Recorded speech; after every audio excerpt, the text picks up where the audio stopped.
hybrid. We have members of the committee here in the office, enough to have a quorum, 7 members, and we have 2 members of the committee on video.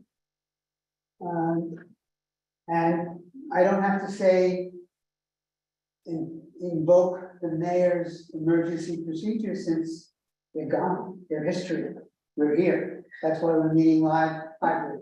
For those of you who've never been to a business license permit meeting, the way we operate, we have an agenda. We have 7 items on the agenda tonight. And we hear from each applicant, and then members of the committee will ask questions, make comments, and then as there's people from the community, they also will make comments. We will take a vote and make a recommendation to the full board. And the full board this month is meeting in the last week in July. I think it's July 26th. And they will either accept our recommendations or modify it and then send it on to the state liquor authority. Okay, my name is Bert Lazarin. I am co-chair of Business License and Permits. And I can actually say it, let's go around the room and mean it. I'm Ted. I'm Ted, community board member. Greg Morris, Christine Birthday, member. Tina Nelson, member. Candace Hewitt, member. Inge Chanko, member. And our 2 members on video. Mike Noble, member. Carrie Keenan, member. Okay. But why is Greg here and there? But he signed up to Zoom. I was watching here, that's fine. Well, that's confusing. You jumped off. You're here. Okay. But we know you're here. Okay. We know you're here. Just for those who don't have the agenda in front of you, item number 1 on our agenda, 187 9th Avenue has been withdrawn. Okay, and the way we organize our agenda, each meeting, we group by the kind of license people are applying for. So the first grouping we have is the new wine, beer, and cider license applications. And so the first item on that agenda is item number 2, 469 West 57th Street, the 57 Pocket Bar Corporation. Proposing hours of operation 11 a.m. to 12:30, Sunday through Wednesday. 11 a.m. to 1:30 a.m. Thursday through Saturday. Is the applicant here? Yes, Michael Kelly representing the applicant. Susie Darling and Joseph Whitman are here, the owners. We were here last month and we held it over. So this is a Tavern wine application for 57 Pocket Bar Corp, doing business as Pocket Bar 57, located at 469 West 57th between 9th and 10th Avenues. We're opening in a spot formerly occupied by the Don Cafe. This will be a small wine bar like our other 2 in CB4, one at 455 West 48, which has been open and operating since May of 2014, and the other at 462 West 49th, which has been in business since September of 2018. Both are small, quiet, cozy places where people can have a glass of wine with a person or people of their choosing and be able to hear each other's conversations. We have had no noise complaints, 311 calls, or other problems at either location for 9 and 5 years. Susie and Joseph will also manage this. We have 3 tables with 16 seats and a 6-seat bar. You gave the hours of operation, I'll skip it. Everything is on the first floor. There will be background music only. There is no outdoor seating. We did meet with HK 5051 Block Association and the West 55th Street Block Association. They were in support of our application. Our contact info was available at the CB4 office, so anyone else who wanted to speak with us could. Some did, some unfortunately didn't. Susie wanted anyone with a concern to find out what she is planning to open. When she heard that there were other concerned neighbors, she also put up her own poster last Friday so they can contact her directly. We did meet with Michelle Stevenson from Addison Hall Owners Corp. A couple of neighbors, Stephen Brewer and Jeffrey Payson, came to see our operation at 48th Street. They wrote a letter in support of us. They saw what she was doing and they would want a place like that in their neighborhood. Susie also spoke to others in the immediate area. Susie was hoping future neighbors would have come to see her current operation like Jeffrey and Stephen did, so they could see what kind of operation she runs. We did meet with our upstairs neighbor, Bradley Mossholder, who's concerned about noise. We have our sound engineer, Michael Muller, look at the spot. He's also present and we'll talk about what we'll do to make sure the sound is contained. If Michael wants to fill us in on that now, we'd appreciate it. Good evening, everyone. I'm Michael Muller with City Soundproofing. I visited the location this past Friday and met with Susie and the building's owner. I also met with the tenant who resides directly above the proposed the location of the new Pocket Bar on West 57th Street between 8th and 9th on the south side of the street. Yeah. I looked at the structure. It's relatively small. I think 30 people would probably be maximum in that place. Susie did tell me that she does not plan to have any extremely loud music. I'm sure there will be music of sorts. And I made my recommendations after viewing the ceiling, which is open for inspection. It's an old wooden frame building. It's got the old tall ceiling joist, and above that is the tenant's subfloor, and above the subfloor is his finished floor. So Susie was concerned about noise leakage through that her open ceiling and vibrating his subfloor and hence his finished floor. So what I suggested to do would be to add mass and density and damping to those existing stud joist cavities. And they're wide open now, so we can do something in there. Most often I'll visit sites and the system will be closed up and will have to be demoed. This is all ready to go. It's a fairly simple process. What I do is we laminate 2 layers of mass, which in this case is 5/8 inch thick type X sheetrock with 2 layers of damping compound. Damping compound, if anyone cares to Google green glue, do so. You'll get an insight into damping compound. But what damping compound is, and there's many of them out there, various different brand names. Damping compound is a viscoelastic polymer that when it's laminated or sandwiched between 2 masses, in this case the sheetrock, it takes the noise wave and actually converts it into a heat molecule, which then is distributed between the 2 sheets of mass. Of course, the heat molecule is nothing that's going to set the house on fire. So I propose doing 2 layers of this mass with 2 layers of damping compound. And was most important, where the sheetrock meets the existing joist, you want to make sure that you kind of a devil in the detail things. You want to make sure you caulk those seams with resilient caulk or acoustical caulk. It's the kind of caulk that will not harden, like tub and bathroom tile. You've seen that white stuff that cracks. This is more like silly putty, this caulk. So does not transfer noise, or in this case, vibrations, structure-borne vibrations. So that's what's going into this, to the joist cavities.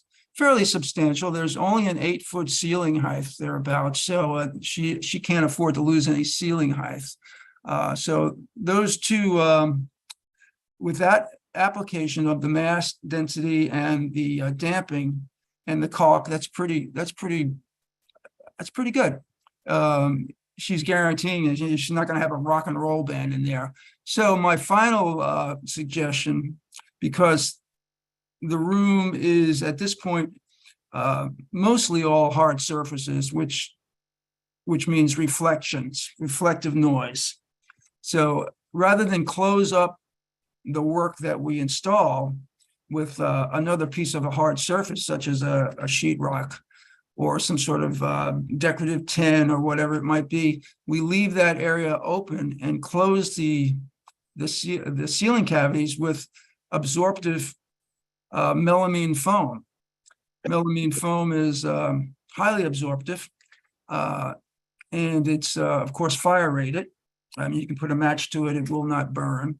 So, if you're looking at the ceiling from her space from Pocket Bar below, and someone happens to look at the ceiling, they'll see a white ceiling between the beams. And however, they probably will not notice that it's an absorptive material. So that's going to help absorb some of that ambient energy that's in the room from customers, whatever the music might be, wine bottles, ambient energy. It will be absorbed. And I did suggest to Susie and Joe that they do even more on their own, DIY kind of thing for the walls, and that could be anything like some kind of tapestry that's attractive, but it needs to be absorptive, because you want to. The more absorption you have in a contained space, you can actually lower the volume.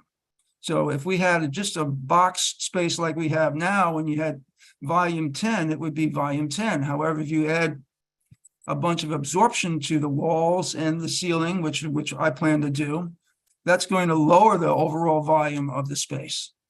So the more absorption you add, the lower the volume in the room. Okay. That's the plan. So is all that in the report? Yeah, I'm going to write it up for the folks. Yes, it will be a proposal, and it'll be. I'm not going to explain it like this unless I have to. But it certainly will be line itemed what we're going to do.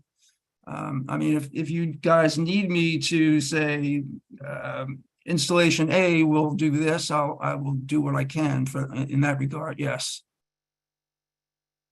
Okay, are we done, right? We might have committee, other committee, questions, comments.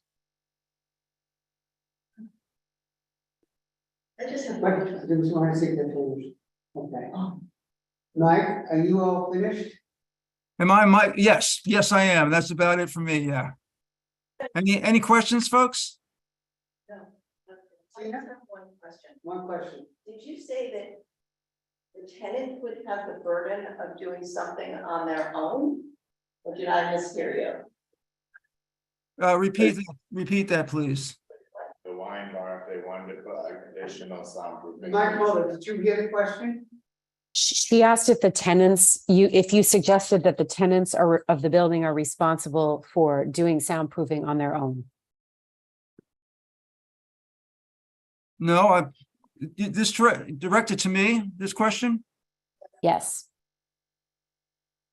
I'm just a soundproofing consultant, so no one directed me. I'm not directing anyone to do anything.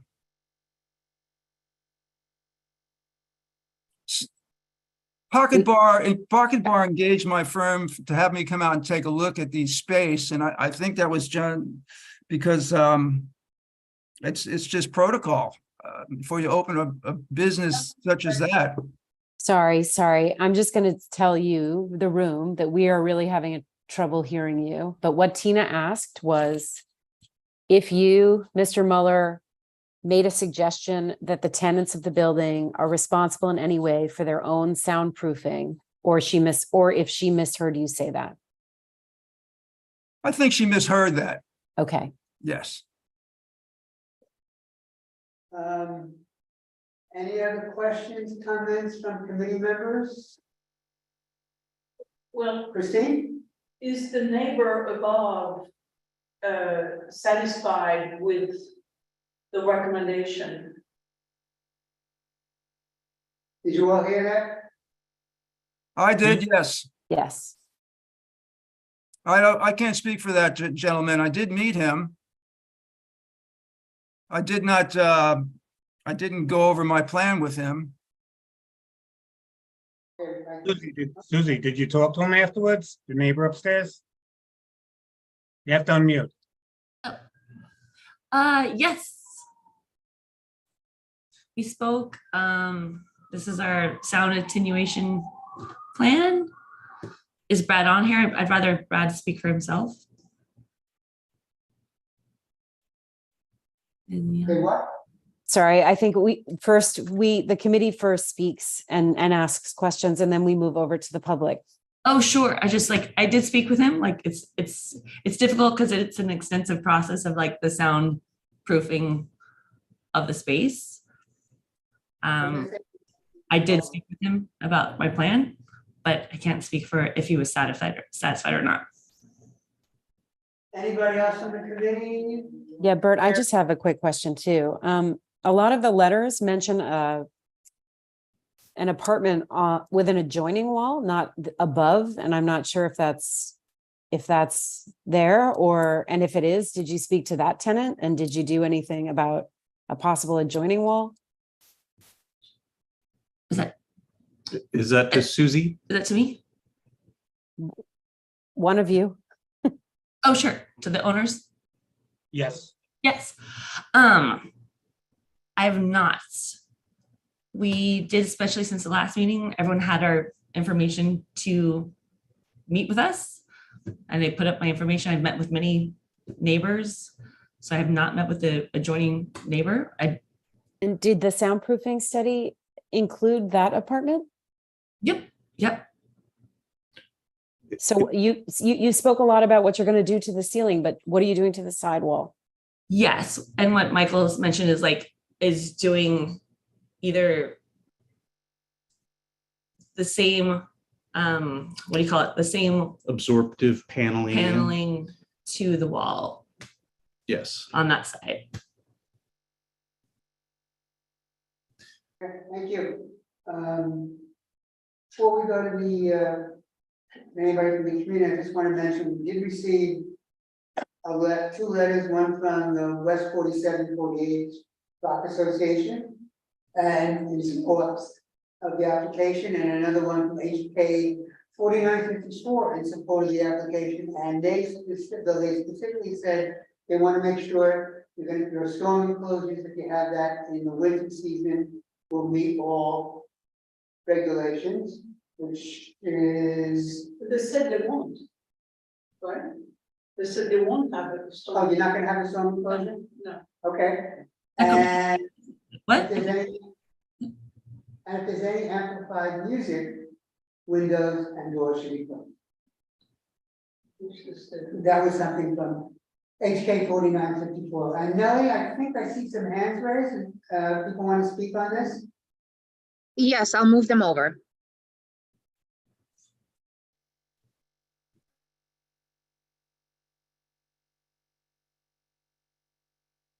Apologies if I mispronounce any names.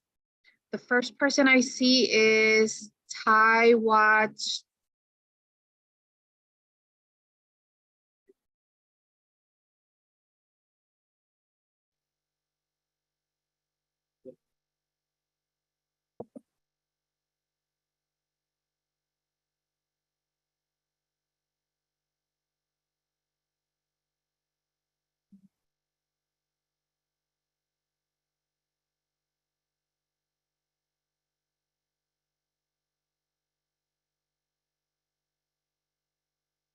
And then what over?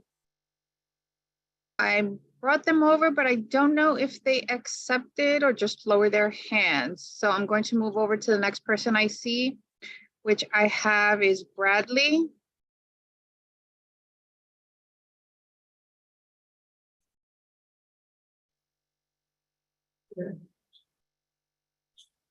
Bradley, you can unmute.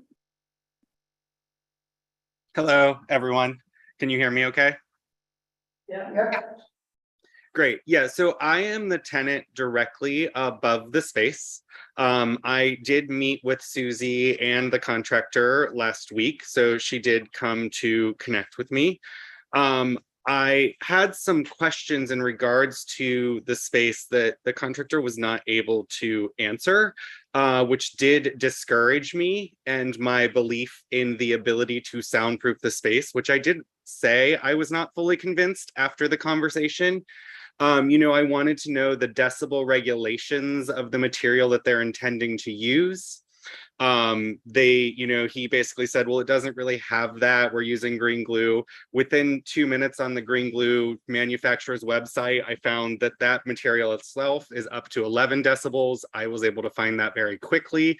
I'm asking that the space be up to a 35 to 45 decibel regulation to prevent any sound coming through the space. I would also like to know what the sound transmission class of the materials are. So I'd really like it to be at least a 50 for the sound transmission class before moving forward. And so those are information and key items I would like to know more in depth into the actual construction and soundproofing. Unfortunately, this space is really, like he said, there's basically no soundproofing in there whatsoever. They've, acknowledged that. So if there's going to be work done to soundproof it, I want to make sure that there is absolutely no sound going through. I, understand that they're saying it's a quiet wine bar. I am very familiar with the Pocket Bar spaces. They often get their crowd singing along. You can actually see the videos on their social media and on their Yelp page. You can literally see crowds singing along at the top of their lungs, directly connected to their business.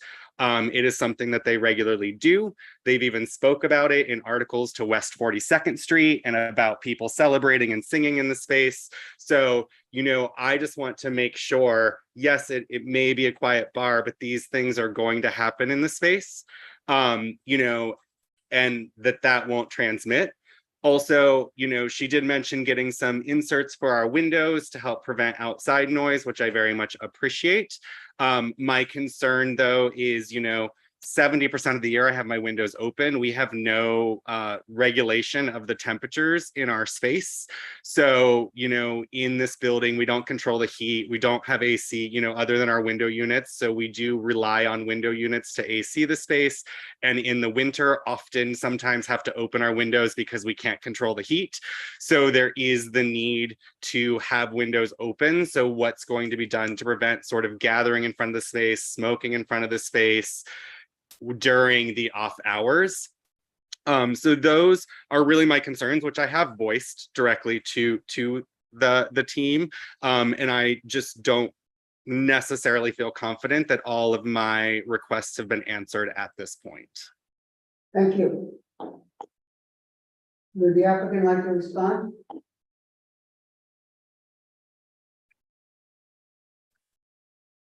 I can certainly respond. Yes, am I audible? Yes. Yes, it is my understanding, talking with Michael, our sound engineer, and also researching those materials myself, that there are different combinations of materials and they are rated somewhere between that 30 and 50 decibel. But these are science terms. I am a neophyte myself. That is why we are looking for the best solution.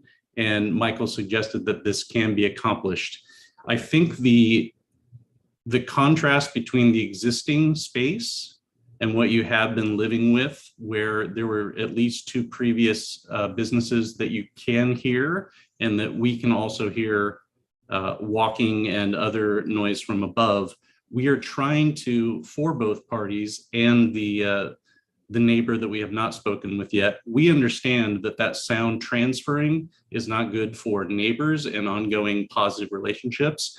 And also, we don't necessarily want it coming the other way. So it's actually beneficial to both sides to figure this out.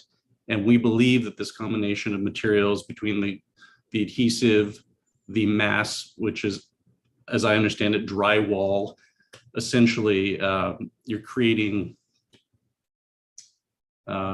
composite beams, if you've seen that from construction, where the mass and the interruption of the waves do create that overall dampening that you desire. And we're not stopping just with that, which is, I think, the question that was a little bit confusing earlier. We're not asking that any other tenants do any sound attenuation on their own. In fact, that's part of this community outreach where we were trying to open up this conversation about, we don't know what is on your side of the wall. There are other dampening things like heavy curtains, tapestries. I believe there's polymer underliners for rugs. There are additional rugs. All of these things we want to make a suite so that everyone is satisfied that their space is at a comfortable level.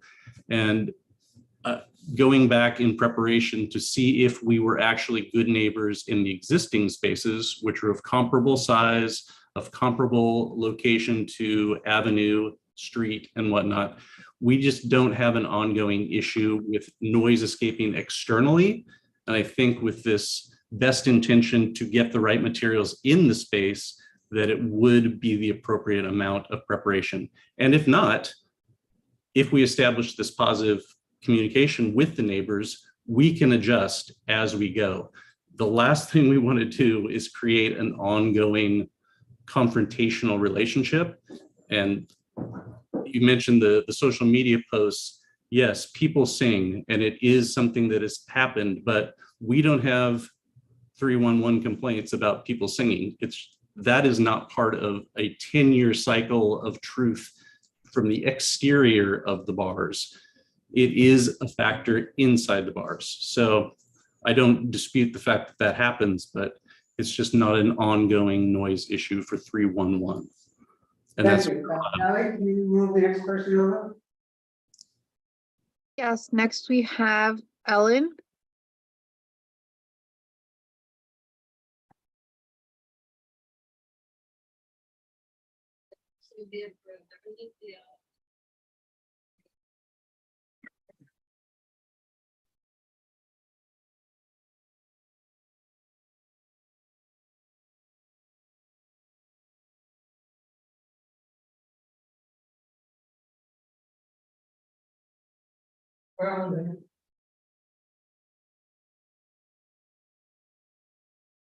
Ellen, you have to accept.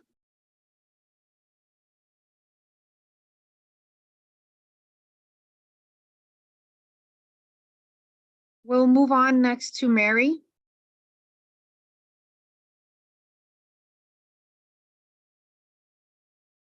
Can you hear me? Yes, we can. Yes. Well, first of all, I would like to thank Community Board 4 for giving me the opportunity to speak today. And I also wanted to thank you for all the hard work you do for us on our behalf. And I especially wanted to thank Miss Nellie Gonzalez for her help and endless patience in guiding me through this unfamiliar process. She's a gem, and we are lucky to have someone of her caliber working on our behalf.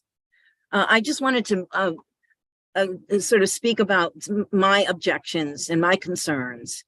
And I refer back to the last community board meeting we had when there was an application discussed regarding Clinton Craft and your board member, Miss Inga Ichenko, who spoke on her own behalf as well as on behalf of her Block Association in Lincoln Terrace, expressed her concerns about the hours, indicating that their application was too late, that nothing in the area was open that late, that her neighbors were not out that late, and that approval of the application would change the essential character of her neighborhood. And her presentation was so compelling that the board decided not to recommend the application go forward and advised the applicant to find another venue. The 400 block of 57th Street where we live is also primarily a residential area. And there are absolutely no restaurants and no bars on our block. However, there are 2 churches. The few commercial establishments that do exist include a Starbucks, a dry cleaners, and recently a barber shop, all that closed before 8 o'clock. Roosevelt Deli, located on the corner of 10th Avenue and 57th Street, has been a quiet presence for over 35 years. Recommending a liquor license for Pocket Bar would establish an unwanted precedent, which would disrupt the peaceful and quiet living conditions of our building and of our neighborhood. And one of the co-chairmen of Community Board 4 also pointed out that our building has not previously been licensed. Even if the noise could be muted inside the building, the late hours and possible poor judgment used by impaired patrons cannot be ignored. In addition, smoking, loud conversation, and a dramatic increase in traffic, foot traffic, would adversely affect our lives, and no amount of soundproofing within the bar would adequately address the troubling issues that can lurk outside our quiet building. The very same concerns raised by Ms. Ichenko about her neighborhood also apply equally to ours. Nothing is open late at night. Our neighbors are not out late at night, and allowing a bar to exist would forever negatively change the essential character of our neighborhood. We hope that you recognize the similarities between the essence of our neighborhood and the essence of Ms. Ichenko's neighborhood. And therefore, we should expect you to arrive at the same exact conclusion and advise Pocket Bar to seek an alternative venue. However, one of you might realize that there could be a fatal flaw in my argument here, because with Clinton Craft and their application for a liquor, they applied for a liquor license before they actually rented the property. But in this case, Pocket Bar has already signed a lease and has already started construction on the bar. In my humble opinion, only a fool would do so, unless, of course, they already had a liquor license, or if they believed that a liquor license was a fait accompli. To me, this is just a slap in the face of the tenants at 469, to the surrounding neighbors, and possibly to both Community Board 4 and the State Liquor Authority. Does Pocket Bar think that because they have 2 other bars, it automatically entitles them to another liquor license, despite the objections the surrounding community have about how it would negatively change the essential character of our neighborhood? Does the fact that Pocket Bar already signed a lease entitle them to a liquor license because they've invested time and money in their new establishment, and that the liquor license is just theirs for the taking?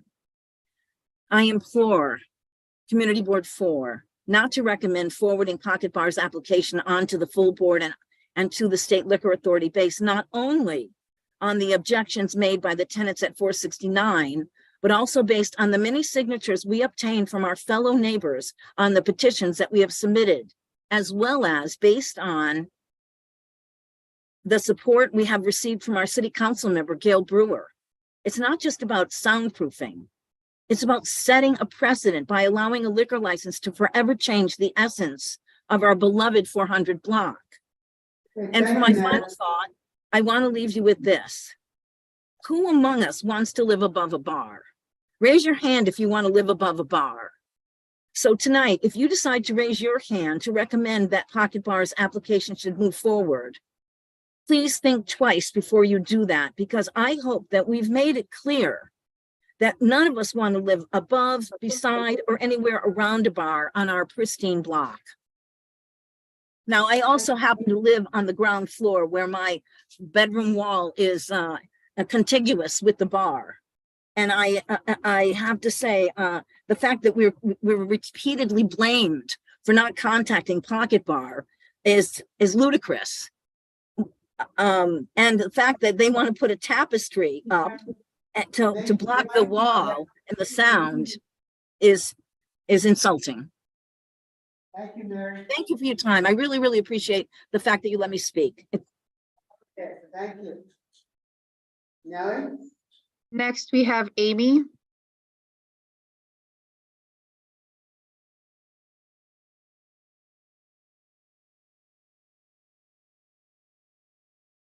Hello, can you hear me?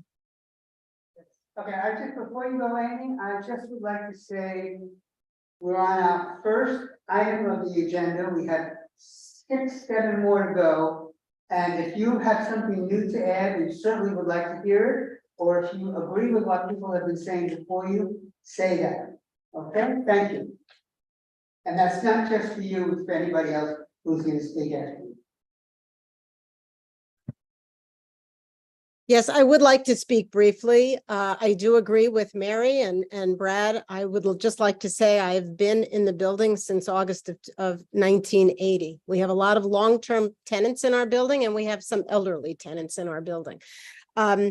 I have expressed similar views to Susie. I did get to meet Susie, and just want to say, yes, she's delightful. And I'm sure her bar is delightful. However, I don't want it in my building. Because of the same, not only the noise issues, but the one issue that no one raised that I will raise is the safety issue. I was recently robbed, and it was a frightening and horrible experience for me. I was home when it happened, and we have unsecure windows in this building. This is an old building. And my concern, being that I know how small the space is that people will spill out into the street. And we also have a lot of of people in the building who are not regular tenants. They come and go, and they're not careful about closing the door behind them. Anyone will be able to walk in right after them. There's no doorman. There's not a lot of security in this building. And I am quite frightened of the security issue that no one has addressed. Susie did tell me, to go see her one of her other venues. And I did today. I walked past the Pocket Bar on 49th Street, and it looked very, very cozy. And I went in, and there were about 4 people there. And I asked them, I said, oh, this looks nice. I said, does it get crowded? And they told me, yes, it gets very crowded and kind of rowdy. And I said I said, really? And it gets loud. And the bartender said to me, Susie, your bartender said to me, yeah, it gets really noisy in here, but not till late at night. So, maybe you haven't gotten complaints. And if you haven't gotten complaints, maybe it's because you seem like a really nice person. But I got to tell you, I don't want to live my life like this. I don't want to live my life with noise and with fear about the safety of this building. So I would implore the board to consider that as well. Thank you very much. Thank you, Amy. Next, we have Katie.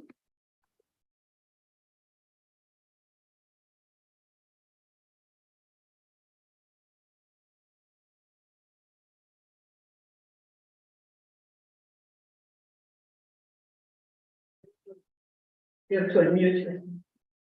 Katie, you need to unmute. Oh, sorry about that. I'm walking in the street and there was a emergency vehicle, which we're all in New York used to hearing all the time, living in Hell's Kitchen. I've been here. Thank you for letting me speak, by the way. I've been living here for about 12 years, only in Hell's Kitchen. Moved here, fell in love, haven't gone anywhere since. Moved on multiple streets, 47, 49, following Pocket Bars. Actually found Pocket Bar originally because we were moving with our own suitcases down the street, kept passing Pocket Bar, saying to ourselves, this is the cutest, most special looking place ever. I can't wait to go in. So first of all, it's been amazing getting to know the bar, second location that opened. And we're talking, I wanted to really talk about the safety because in 2020 with COVID, obviously it was terrible here. Pocket Bar really was such a lifeline for this neighborhood. I don't know, whoever lives around here, if they stayed, they walked around. Skyline Hotel was filled with a lot of individuals that I would not walk home alone or at night. The whole time I was often, back before sundown because I felt unsafe. And where I felt so safe is at Pocket Bar because when they started to be able to reopen, they brought security guards. Everything has always been so good and well taken care of by them. I hear everyone's concern. I still obviously live in the neighborhood. I am actually a big fan of them opening up on 57th Street because I do walk home from the subway late at night on 57th Street. And I walk you know, at least a few times during the week by myself, late at night. And sometimes, you know, seeing people around is a little bit safer of a feeling than seeing no one around. I've also lived 8 years of my New York life in a building that had no doorman. Anyone could walk in, and I know the opportunity can present itself for other people, but the people that are attending Pocket Bar are not those people that are going to break into places. And I know that you know, I'm preaching to my own choir here, but I hope that I can speak for everyone that is a patron of Pocket Bar. I've never felt unsafe. It's so inclusive, which is so important in this neighborhood and this time of life. And yeah, I hope that everyone can get behind them, because I think that between the soundproofing and she's a listener. I really do believe in her caring for others and caring for this neighborhood. And yeah, I'm a big fan. My husband's a big fan. We've been patrons for the 10 years that they've been open. So I hope to see them continue to succeed. So thank you very much. Thank you, Katie. Next, we have Laura. How many more people do we have? That's a good question. How many more people do we have lined up? We have 5 more people. Can we try Okay, to do I would like very much that the remaining people limit what they have to say if it's something new. But if they please don't repeat what other people have said. Just say you agree. Because it's now 7:15 and we have other items on our agenda. Thank you. Thank you. My name is Laura. I am a longtime resident of Hell's Kitchen, over 30 years, on this block 4 years. I am familiar with Pocket Bar. I have met Susie. Pocket Bar is lovely. I concur with Katie that as a woman walking down a street, it's very nice to have a place like Pocket Bar make me feel safer because of various people who can be on 10th Avenue. So, and I look forward to having a nice local place where we can gather for a nice glass of wine or a cocktail. And I thank you. And I hope that having lived in Hell's Kitchen for 30 years, having seen a lot of bars, this is the kind of place that we would like to have come in, not some of the other places that I have gone past. And I thank you.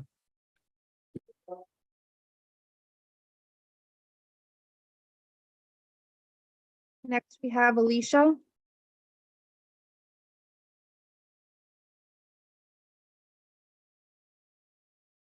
Hello, can you hear me? Yes. Hi, I wanted to join you. Thank you for having me. I was a resident that lived 3 doors down from Pocket Bar before it opened. I had lived in the space at 445 West 48th Street for a couple years prior to the bar opening. When the bar joined our block, it really revitalized the block itself and changed the characters, the people who were there, and it created a sense of community. It brought us together in a way that we didn't have previously. I hear concerns, and as a person who lived next door, 2 doors down actually, there were never sound issues, there were never safety issues, and I urge you guys to please really listen to the work that these bar owners want to do to provide both soundproofing and safety and create a better sense of community for you guys as well. A space that is inclusive and a space that really brings the right type of people in to really create the community that you want. I agree with Katie and those that have spoke. I am a single woman who lived in a non-doorman building that had people loiter prior to the bar opening, and now having bar people in and patrons, it deterred people. It deterred the wrong crowd. So I just thank you for allowing me to speak on behalf of this bar that has created a really great sense of community for myself, my block, my community, and those around me. Thank you, Alicia.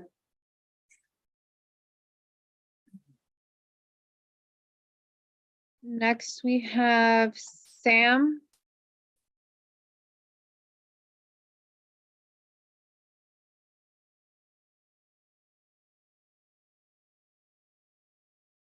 Unmute sound. Hi, yes, I will keep this short. I realize there are many agenda items to get to. I appreciate you letting me speak as well. I have to say that I am a resident of Hell's Kitchen. I have been since I moved to New York over 6 years ago from Washington, D.C., where I received my master's degree from Georgetown University in city planning, a field which I still currently work in. I would urge everyone to keep in mind that a vital, vibrant neighborhood is something that is incredibly important to safety on the streets and safeties for all of us. Not to go down a city planning wormhole here, but I think we all know Jane Jacobs and Eyes on the Street and how important that is, and how important community is for safety and for this great neighborhood that we all call home. Susie is truly a pillar of this community. Her business establishments are some of the most respectful, not only in Hell's Kitchen, but I would have to say in the city. She goes out of her way to be a diverse and inclusive place for everyone and to be kind to the community, including her neighbors. And another location of a business of this caliber would be nothing but a benefit to the block of 57th Street in which they want to locate. So I would like everyone to keep that in mind and keep our community and safety of all of us in mind, and the business owners working hard to make this a great, great neighborhood to live in. Thank you. Thank you, City Planner Sam.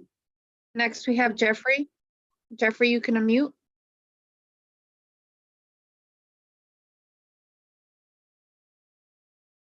Go ahead. Hello, can you hear me? Yes, we can. I am a resident of 457 West 57th. I met with Susie and I have visited Pocket Bars. I was concerned about the noise on the street of people coming and going. I am convinced that this is a caliber of clientele who is not going to create a lot of noise, that they were, what I've seen, are extremely respectful. The bar is only going to have 30 patrons at a time. I would point out that I think beers are $10, wine is $16. This is not going to attract a loud crowd looking to get drunk and make a lot of noise. This is a pretty refined, quiet crowd, and I am very much in favor of having this establishment on our block. It's only going to enhance our living and make the 57th Street a better place to live. Thank you, Jeffrey. And Ellen is our last community member who wants to speak. Ellen?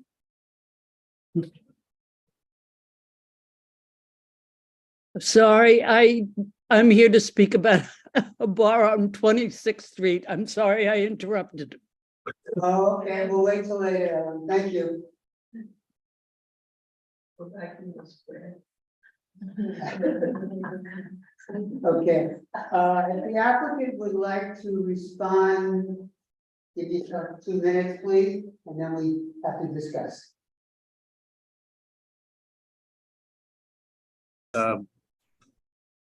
I would just like to say that we do understand these quality of life issues very well, having gone through this 2 other times in the same neighborhood.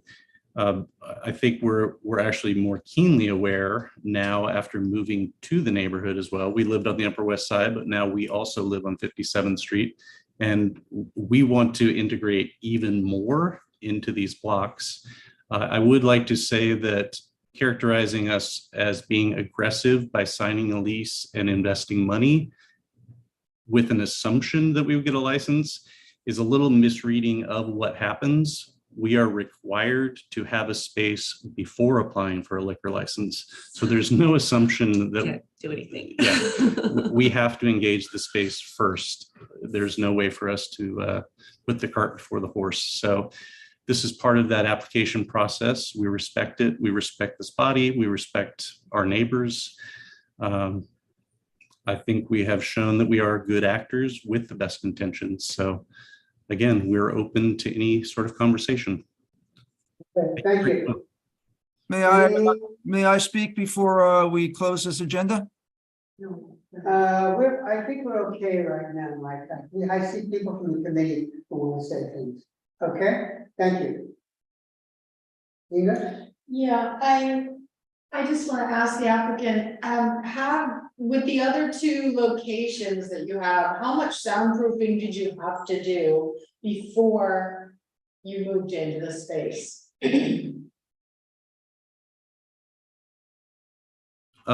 Yes, so there were different times and different learning curves. The initial space was very similar to this community outreach in that we didn't realize that opening on a side street, even though it's in the commercial residential overlay, was kind of a red flag issue. We took the space raw.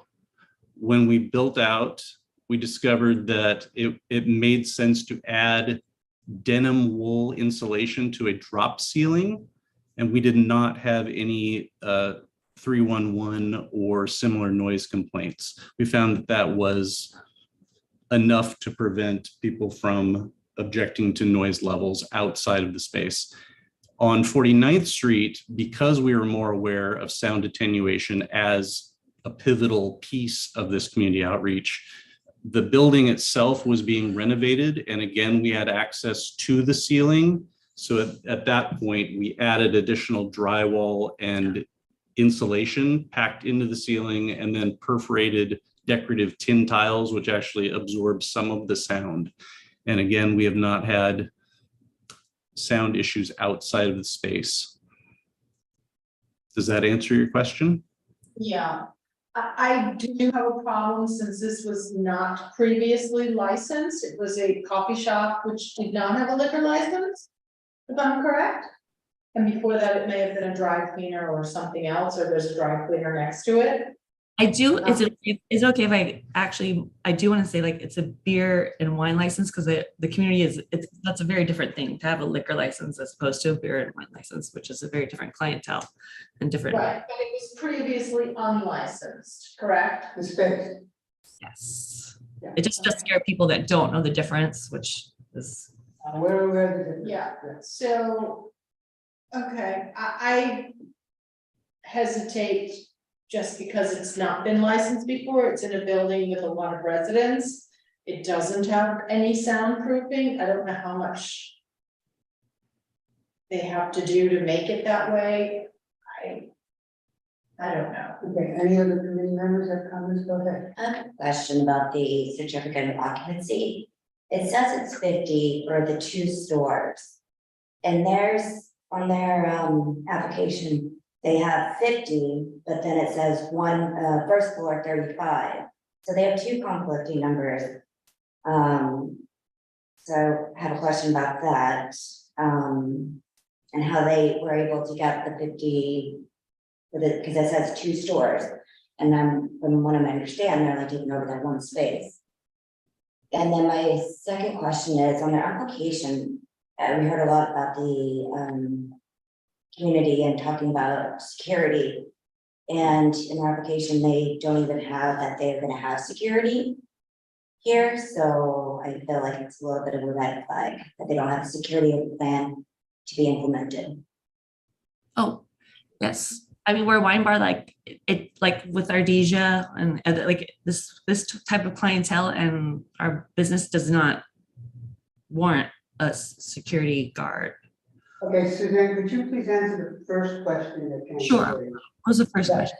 The capacity. Oh. Yeah, under capacity, it says for the 2 floors, for the 2 stores, that's where they get the 50. How did you guys come up with the 50 on your own? And on your application, you put 35. You have 2 different numbers there. The C of O says 50 on it. We have 3 tables, 16 seats, and 6 at the bar, which is an occupancy of 22.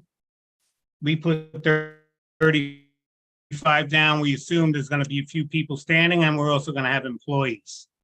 Even getting to 35 would be a crowded wine bar, not a liquor bar, but a crowded wine bar. But it says in there, it says that it's for the 2 stores, not for the 1 store. So for the 2 stores total, it's 50. Well, in my experience with the Department of Buildings, whatever number is on the C of O, it could be for one store is 50 and the other store is 50. They're separate entities to the Department of Buildings. If we went and got a letter of no objection, they would give us an occupancy of 74, which would be impossible to fit. We're dealing with an old C of O. The newer C of Os and any letter of no objection you would get today would be 74 or under, and anybody 75 or more would get a public assembly permit with a specific number over 74.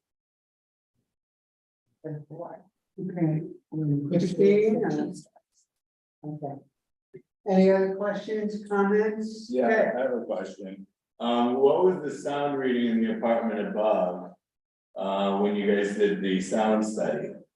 Because, you know, putting up these soundproofing material is great if you can find the decibel, but you need to know the decibel difference between that apartment and your space in order to soundproof correctly. So what is the decibel difference between the current space and the apartment above today? I did not have access to that space above.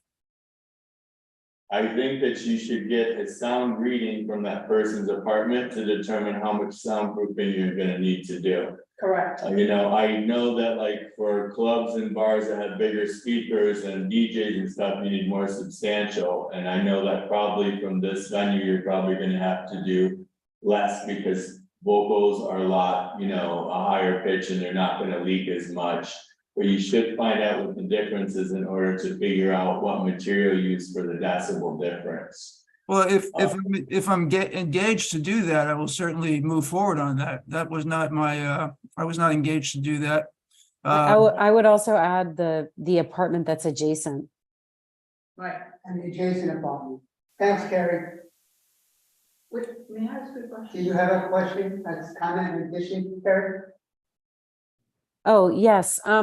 Because, you know, a lot of people who live in the building. So I feel like we have two conflicting things happening, right? We have neighbors who are interested in having a great, you know, a great operator in their neighborhood. And then we have the people in the building who are very much opposed and anxious about, you know, you being the first bar on their ground floor, which is totally understandable. And there are a multitude of letters in the Dropbox, which I'm sure everybody has seen, including one from Gail Brewer, that, you know, are opposed.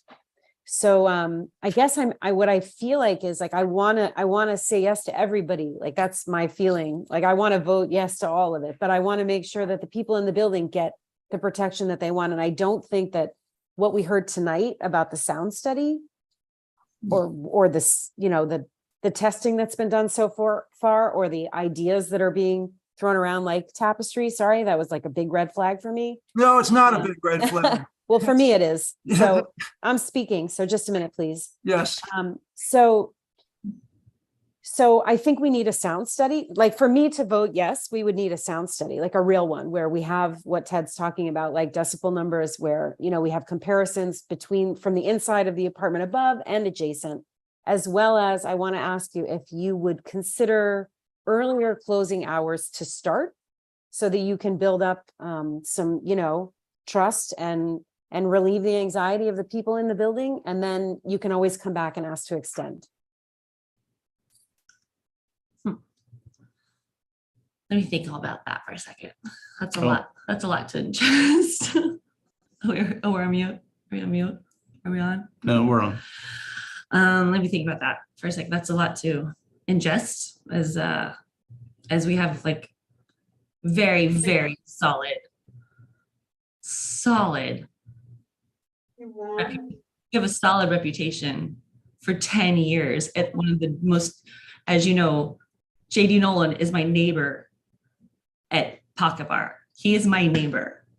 Okay, So- wait, there's a question before you about the hours. Yes, no, I'm just saying like, as far as like the sounding, like, Typically, if you need time to discuss. I'll take time. I'm gonna take time because we've done extensive work on this, so. So what would you prefer to do? I don't think she heard you because she was talking over you. she was, let me see what we're trying to say. It's like, why don't you turn off your camera, go ahead in the back room and discuss between yourselves. And then in about half an hour, you can come back and tell us what you have decided. No, it's okay. I'm ready. Like, I think we're good. No, I mean, the hours we've proven as neighbors, these hours are like where we are with, that we're very good neighbors. Okay. It may be where you are, but it may not be where We the are. committee is, and we're the ones who are taking the vote. And that's why we're asking you if you would reconsider some of the hours. And as it going forward, maybe after 6 months, as Kerry suggested, come back, see what's happening, how the neighbors feel about it in terms of the sound. And I would imagine that if there was any kind of vote here at the committee, we would also ask for a very more detailed sound report, particularly about the apartment above, the apartment next door, and with very clear decibel readings. And we would want that before the full board, which is not December, July 26th. Okay? Yeah, we'll do it. Yes, ladies and gentlemen, I will confer with the owners of the, meet with the owners of the Pocket Bar and discuss this testing. But one thing I just want to point out, and I do have to go, and it's been a pleasure to be with you folks. Thank you to be on the committee, is that I hear this sound testing, decibels, et cetera, meters. There's no one in the pocket, in this proposed bar yet to generate any kind of ambient energy to be tested.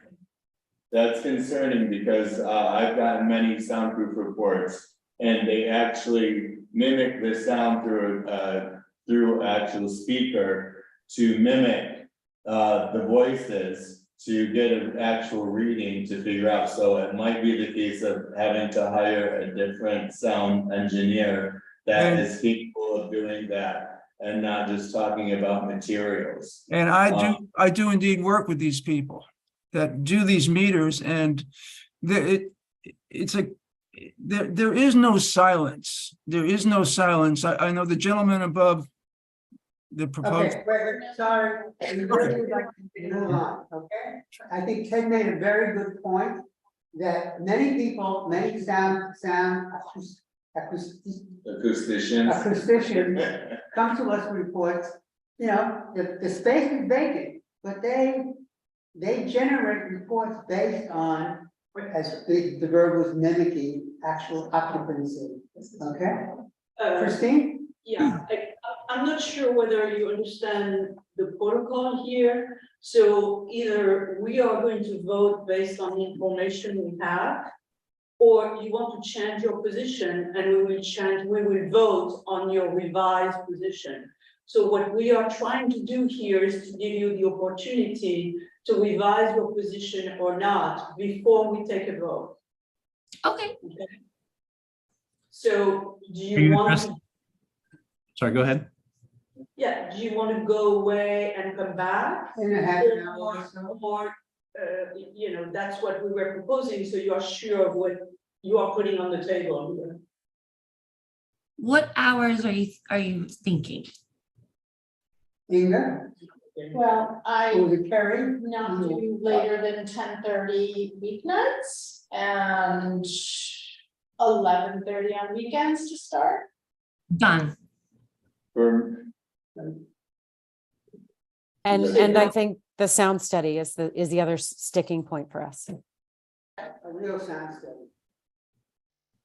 Okay. I mean, I would be okay with their original hours as long as they had the proper soundproofing in place and possibly some sort of vestibule, because looking at the picture, the person's AC unit that lives directly above is right under the window.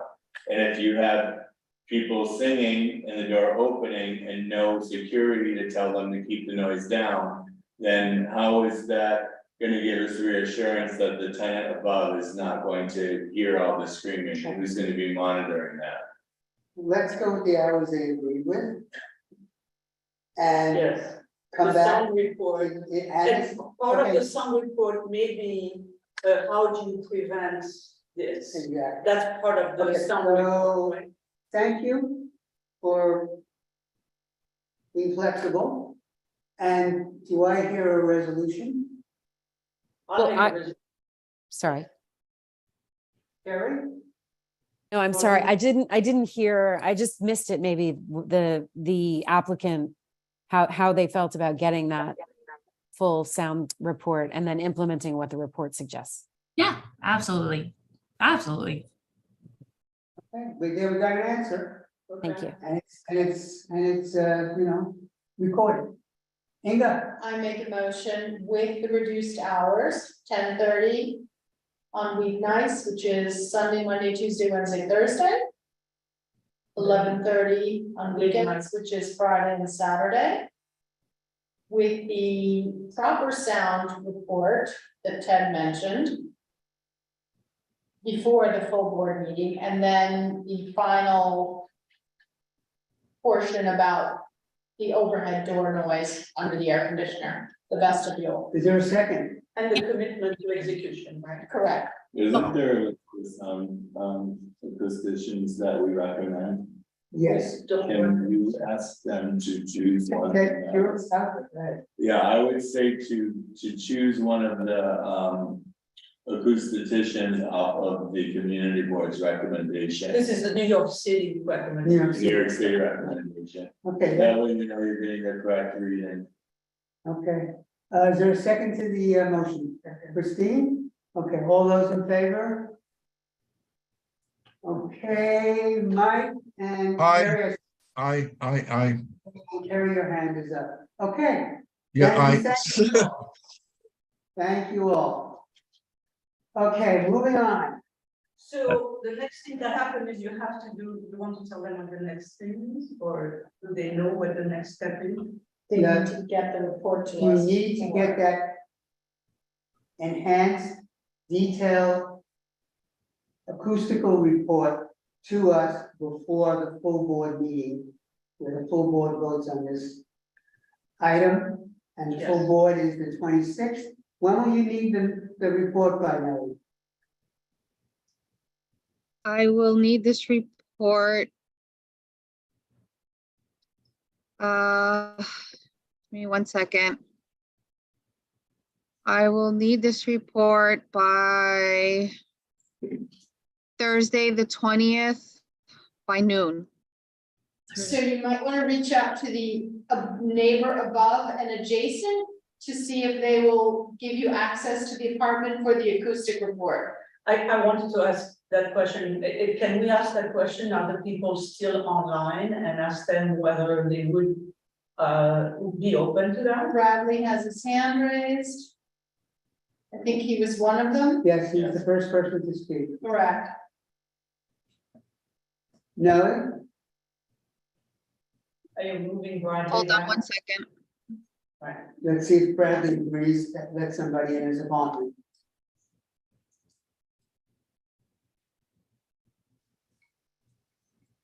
Bradley, you can unmute. Yes, I'm willing to allow access to get a proper sound study. So as long as it's arranged and partnered, obviously they can partner with the landlord of the building or come to me directly and we can work out when that time is. But to give them access to make sure that there is proper sound barriers, I will allow that. Thank you, Bradley. And who was the other person? Mary, do you wanna let access?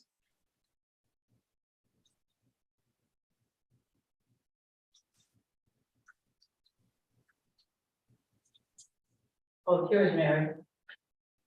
Mary, you can unmute. Yes, yes. Can you hear me? Yes. Can you hear me? Was that a yes? It's a yes. Thank you. Yes, I would, with some qualifications, be certainly willing to have a sound check for my apartment. Okay. Thank you, Mary. Thank You're you. welcome. Okay. Thank you, guys. Thank you. Next item on the agenda is number 348 West, go back on 57th Street again, 348 West 57th Street, Sushi Yolo Hours of operation, 1 to 10 p.m., Sunday through Thursday, 1 to 11, Friday and Saturday. Is the applicant here? Lawyer, applicant? Someone? Sushi Yolo, 348 West 57th Street. What's the next one? Yeah, if the applicant is not yet here, we'll move on to item number 4. 601 Bert, I Yeah. believe the applicant is here. Hold on one second. Okay.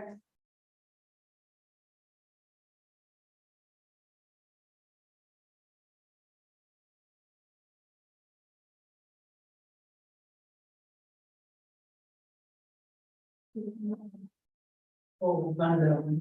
Because I didn't know seriously. Was it on my? I think that's what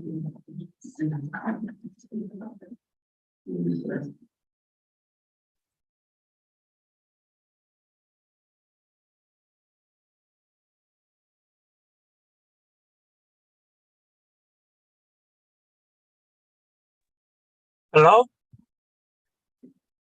Can you hear me?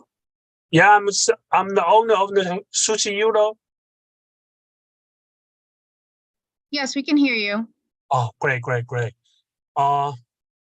This is a small sushi bar. It's only less like 600 square feet. It's omakase sushi bar. We only have 12 seats, only sushi counter. And so far, most of our customers who live in the building and grocery and 1 or 2 blocks. So we going to provide a high quality fish from Japan and try to apply the liquor license, and in order to service the sake, wine, and beer for the customer who come in here. And we try to do our best service for this community. This is the reason why we're going to apply the liquor license. Okay, any questions? Christine? So it looks like it's in the Park Vendôme, but was it a business before? What was there before? You mean another business? I'm saying in that location, who was, what? The location before is a bicycle. It's been known to my neighbor. It's called Unlimited Bicycle. During the COVID-19, they give some portion back to the landlords. So that's why we come to right here, only like 600 square feet. But basically, it was not a licensed facility before. No liquor license before. No liquor license before. Before, it's a bicycle store. Bicycle. Not very long. Okay, thank you. Any other comments, questions from committee? Is there anybody from the community now? I don't see anyone with a raised hand. Good. Okay. Resolution, motion to approve. Second. Okay, motion to approve, second. All those in favor? Aye. Thank you. Okay. I'm sorry, Bert, Yeah, I couldn't see if everyone's hands were raised in the room with you. Yes. Yeah. I'm also writing it down, Lily. Somebody Okay. left in my package, there's a voting record, the minutes thing.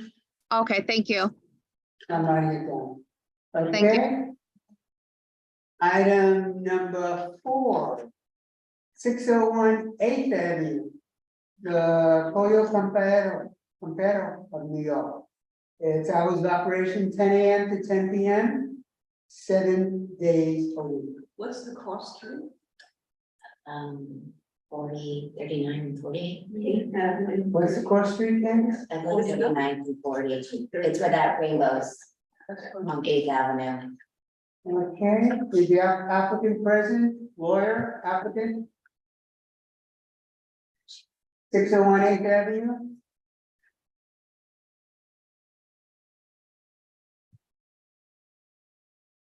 No? Next. Okay. If you show up, we'll come back to you. Item number 5. Bert, I Wait, have someone, someone has their hand raised. Sorry. yes, hold on one second.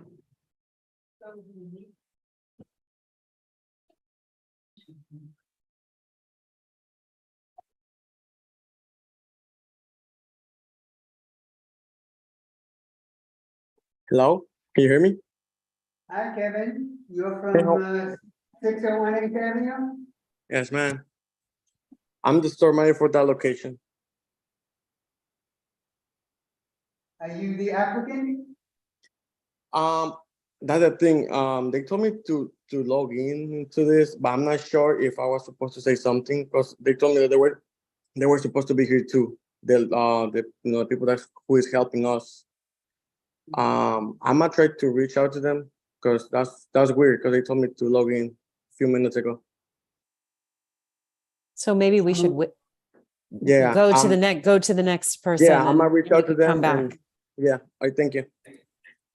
Other couple of years come, let us know. Okay, item number 5, we're still on 8th Avenue, a little south. 265 8th Avenue, 20 Beer Inc. It's hours of operation 11 a.m. to 12 a.m., 7 days a week. Do we have an applicant for this one? Lawyer, applicant? What's going on? Vacation, they're all on vacation. Everybody's on. Keep going. Oh, Lose your turn. no, nothing's seen nobody. 8th Avenue seems to be quiet. Okay, we're moving on to our next category. This is the full new liquor, wine, beer, and cider license applications. Okay. Item number 6, we're moving now a little west. We're on 158 9th Avenue. Monco, 88 LLC. This is hours of operation 11 to 12, Sunday to Wednesday, 11 to 1, Thursday to Saturday. I think this was a licensed restaurant previously. Yes. This is where we get our new restaurant. Okay, the applicant here. Yes, good evening. Anthony Carabello here to represent the applicant. Okay, Anthony, go ahead. How are you? So I'm joined by Tawat Chai, who's the manager. The other 2 applicants have several other restaurants. One applicant's name is Kanrutai Makmuang. She has 5 licenses, license history, extensive operator for 15 years. And the other partner is Chachai Huad Watana. He's had 7 licenses. So you have tremendously experienced operators. This will be a full liquor license with background music only. There was a liquor license at this premises since 2001, Vietnamese cuisine. They closed down. So you have 2 decades of having a liquor license there already. They're going to continue the same Vietnamese cuisine. Even though they specialize in Thai food, they're going to be doing Vietnamese here.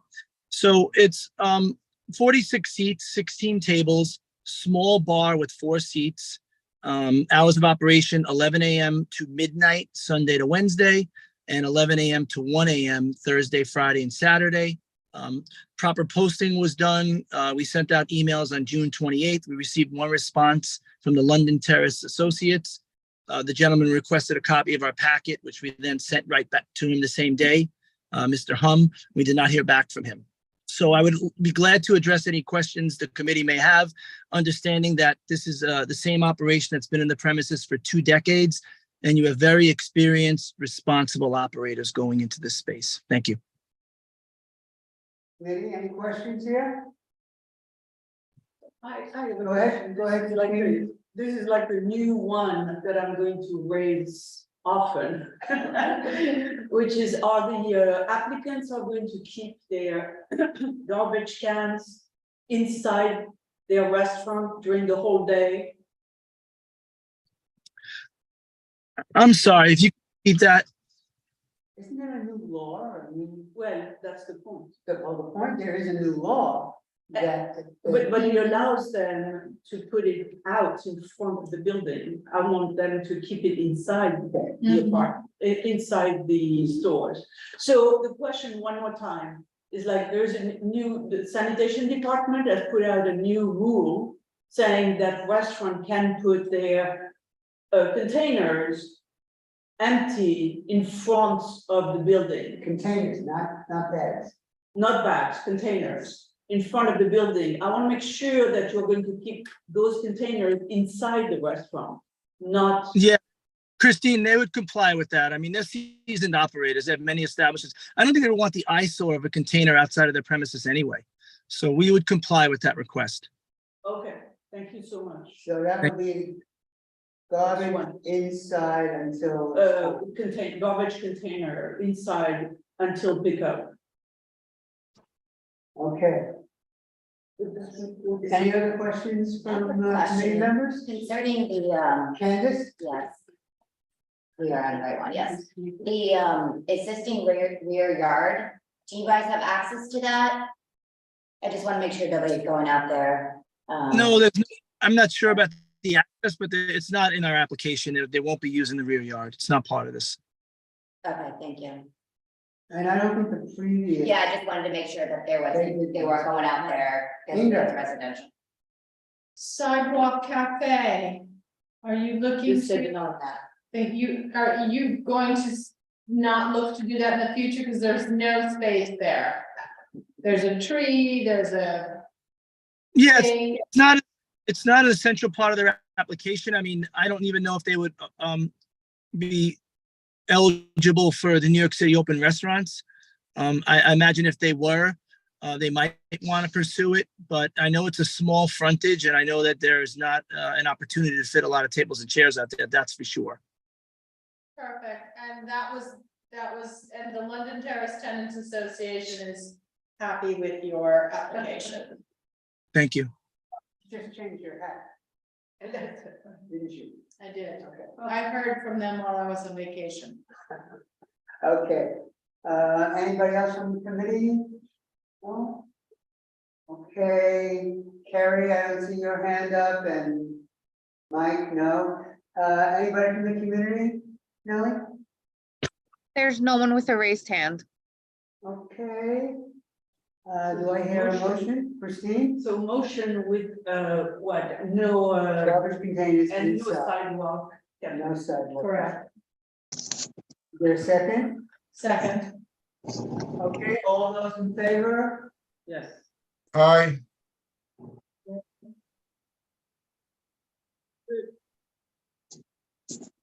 Thank you. Well, thank you, everybody. Summer, and just a shout out to Nellie. She does a tremendous job. I don't think a lot of people mention that, but she does a great job in your office. Have a great night. Thank you so much.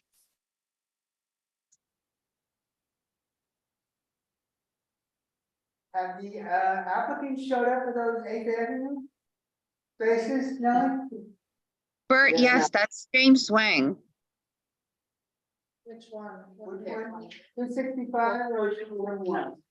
The 265 8th Avenue, the applicant and the attorney is James Wang. Yes, I'm here. 265 8th Avenue. Yes, I'm here. So you got the mic. Did you hear me? Hello? Hello? We can hear you. Yeah, okay, yes, yeah. Yeah, yes, okay, this one will be the restaurant. The hour will be 11 to 12 o'clock, 7 days a week. This location is before is for the pharmacy. Right now, they built up the seafood restaurant. The owner is already have the 2 license with your board. One called the PHO2, and another one is the sushi place. Yeah, all in the almost in the same area. 334 8th Avenue and 273 8th Avenue. They have no any complaint history. This one will be background music only. Is under 60 seat is around. So we are here to glad to answer any question if you have. Okay, And the owner is here too. The owner is beside Hello, me. Yes. everyone. Yeah. go ahead. Yeah, you proceed, go ahead. Yeah. You're saying the applicant is going to use a storm enclosure? Is that on their own property or is it in the public space? Oh no, I didn't got your question. Could you tell me? Could you tell me again? Will applicant use a storm enclosure? And you have responded yes.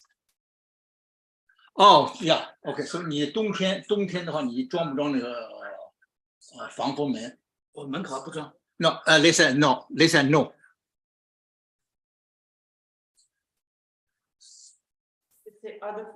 Are you going to use any outdoor space? 你外边用吗？没有。No. Fine. We'll mention that later. No storm enclosure, no use of outdoor space. Yeah. Okay, thank you. Any other committee people? No, anybody from the community? Oh, wait. Open dining, the park lake, so he is changing that to no. Okay, fine. Do you want to say it louder so he can hear you? No, I just wanted to make sure because on the application, it does indicate that there's open dining. There's not gonna be open dining now. Right. Okay. Did you hear that, James? On the application, you indicate that you wanted open dining, but now you say no use of outdoor space.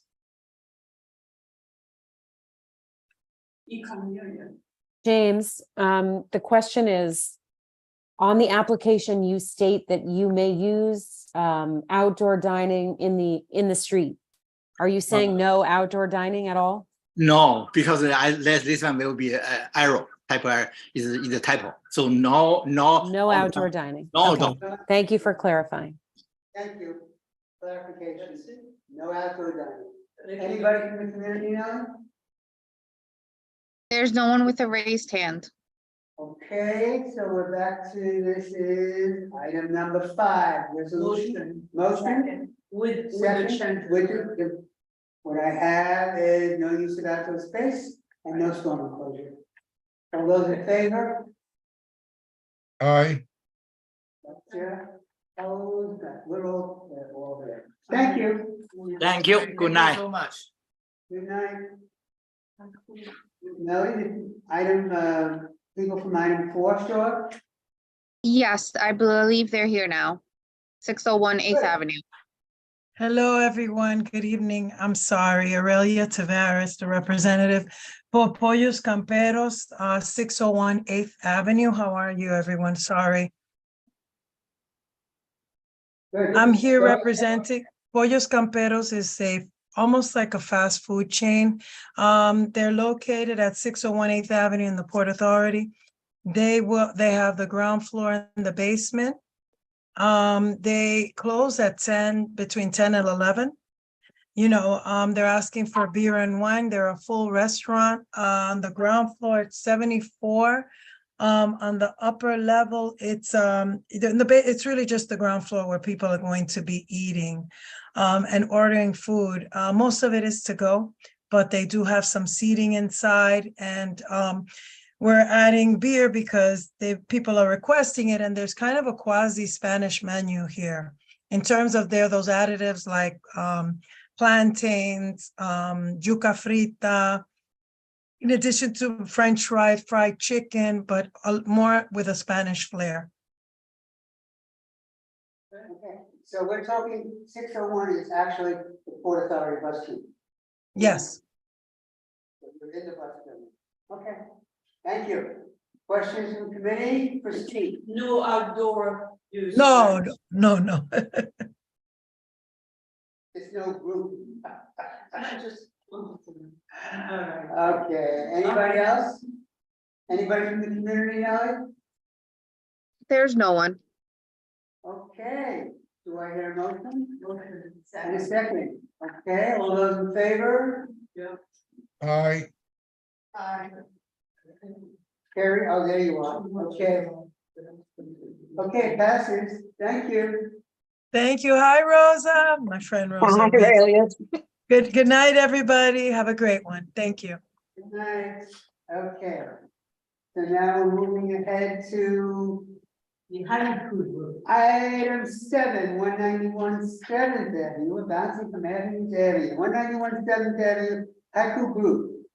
Yes, Hours good of evening. operation, 11 a.m. to 12 a.m., 7 days a week. Good evening, Rosa. Is that you, Rosa, the applicant? Yes. Hi, everybody. Hi, Rosa. Hi. Okay, so this will be operated as a Japanese restaurant. Hours of operation, 11 a.m. to 12 a.m., 7 days a week. Occupancy of 74, 54 seats. There's a stand-up bar, 8 seats, and then 6 seats, and then there will be outdoor dining with 6 tables and 12 seats.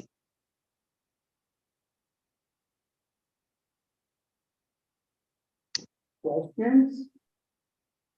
Oh, that's Arctic Cafe, isn't it? Yeah. Candace, It you wa- look up. I had a It was question RT about, Cafe. It's not RT Cafe. It won't be RT Cafe anymore. Yeah, on the bike delivery, yeah. it's in-house, it's not gonna be a Grubhub or anything like that. I'm guessing it says 2, or are you using? You know what? That's something I did not ask her. The applicant is on the line. Can you unmute yourself, please? Well, it says 2, and then it says they're gonna store their bikes, so I just wanted No, to is make the sure. applicant, to bring her over, head over? Hi there. Yeah.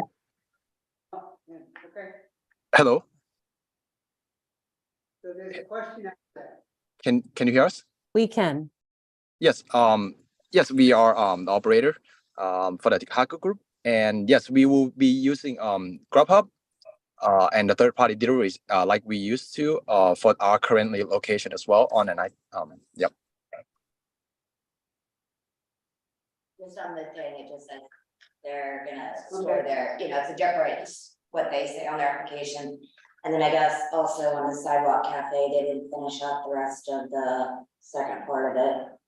Yeah, and they didn't give the drawing of the. Yeah, well, they do have that. No, but I mean, it's not detailed. Yeah. It's very. It's very- sketchy. I think it looks like there is enough space. It's a but big sidewalk. Yeah, it's a big sidewalk and there are no obstruction whatsoever, so it looks like it's viable. The previous one had. Yeah. Yeah, so that address has always been zoned for before it was open restaurants. It was with Department of Consumer Affairs. So that place has always had a sidewalk cafe. Right, but this is not DCA anymore, right? This is DOT. No, it's not. It's through Department of Transportation now. That's what I just said, right? Any additional questions, comments? And from the community now? Are they gonna have the same sidewalk setup as the previous applicant? No, because they're not taking the entire space. They're only taking the smaller portion, which is closer. Yeah. Okay. There's no one with a raised hand, Bert. It would be helpful if we could to have a drawing of the outside space. Before the full board. Before the full board. Okay, that's fine. A full detailed drawing of the outdoor space. Sure. And Nellie needs it by the 20th of July, Okay. okay? Okay, no problem. Had their hand up, Nellie? No, there's no one. Okay, I'm sorry, did I interrupt, Rosa? Did you want to say something? No, I wasn't gonna say anything. Okay. I'll give somebody else a chance. Can I just get a clarification on the storm enclosure question? Because the Okay. application says no, and then the additional stipulation says any storm enclosure will extend no further than 18 inches. I'm not familiar enough with applications to know. So is it typical that you can say no in one area and still indicate? Well, where do they say that it's going to be? So if there's an additional stipulation section, Where is it? At the bottom? Yeah, and forgive me if I'm overstepping, I just don't. No, you're not. Learning. No, Page 7. I don't know, I think that might be the previous. That is. So that's it. That's the previous. Previous. That's previous. Right. Okay, thank you. Okay, Sorry, thank you. Otherwise, it would say one or the other. Got it. so who is making a motion? I'll make the motion. Okay, and. Finally, somebody has. And, Second. okay, and a second. Okay, all those in favor? aye. Okay. We got it. All right, have a good night. Last but not least. Thank you. Okay, item number 8, 122 West 26th Street. Okay, proposed hours of operation 5 p.m. to 1 a.m. Sunday to Wednesday, and 5 p.m. to 2 a.m. Thursday, and 5 p.m. to 3 a.m. Friday and Saturday. Yeah. Yes, the Ainsworth former space. The lawyer, the applicant present?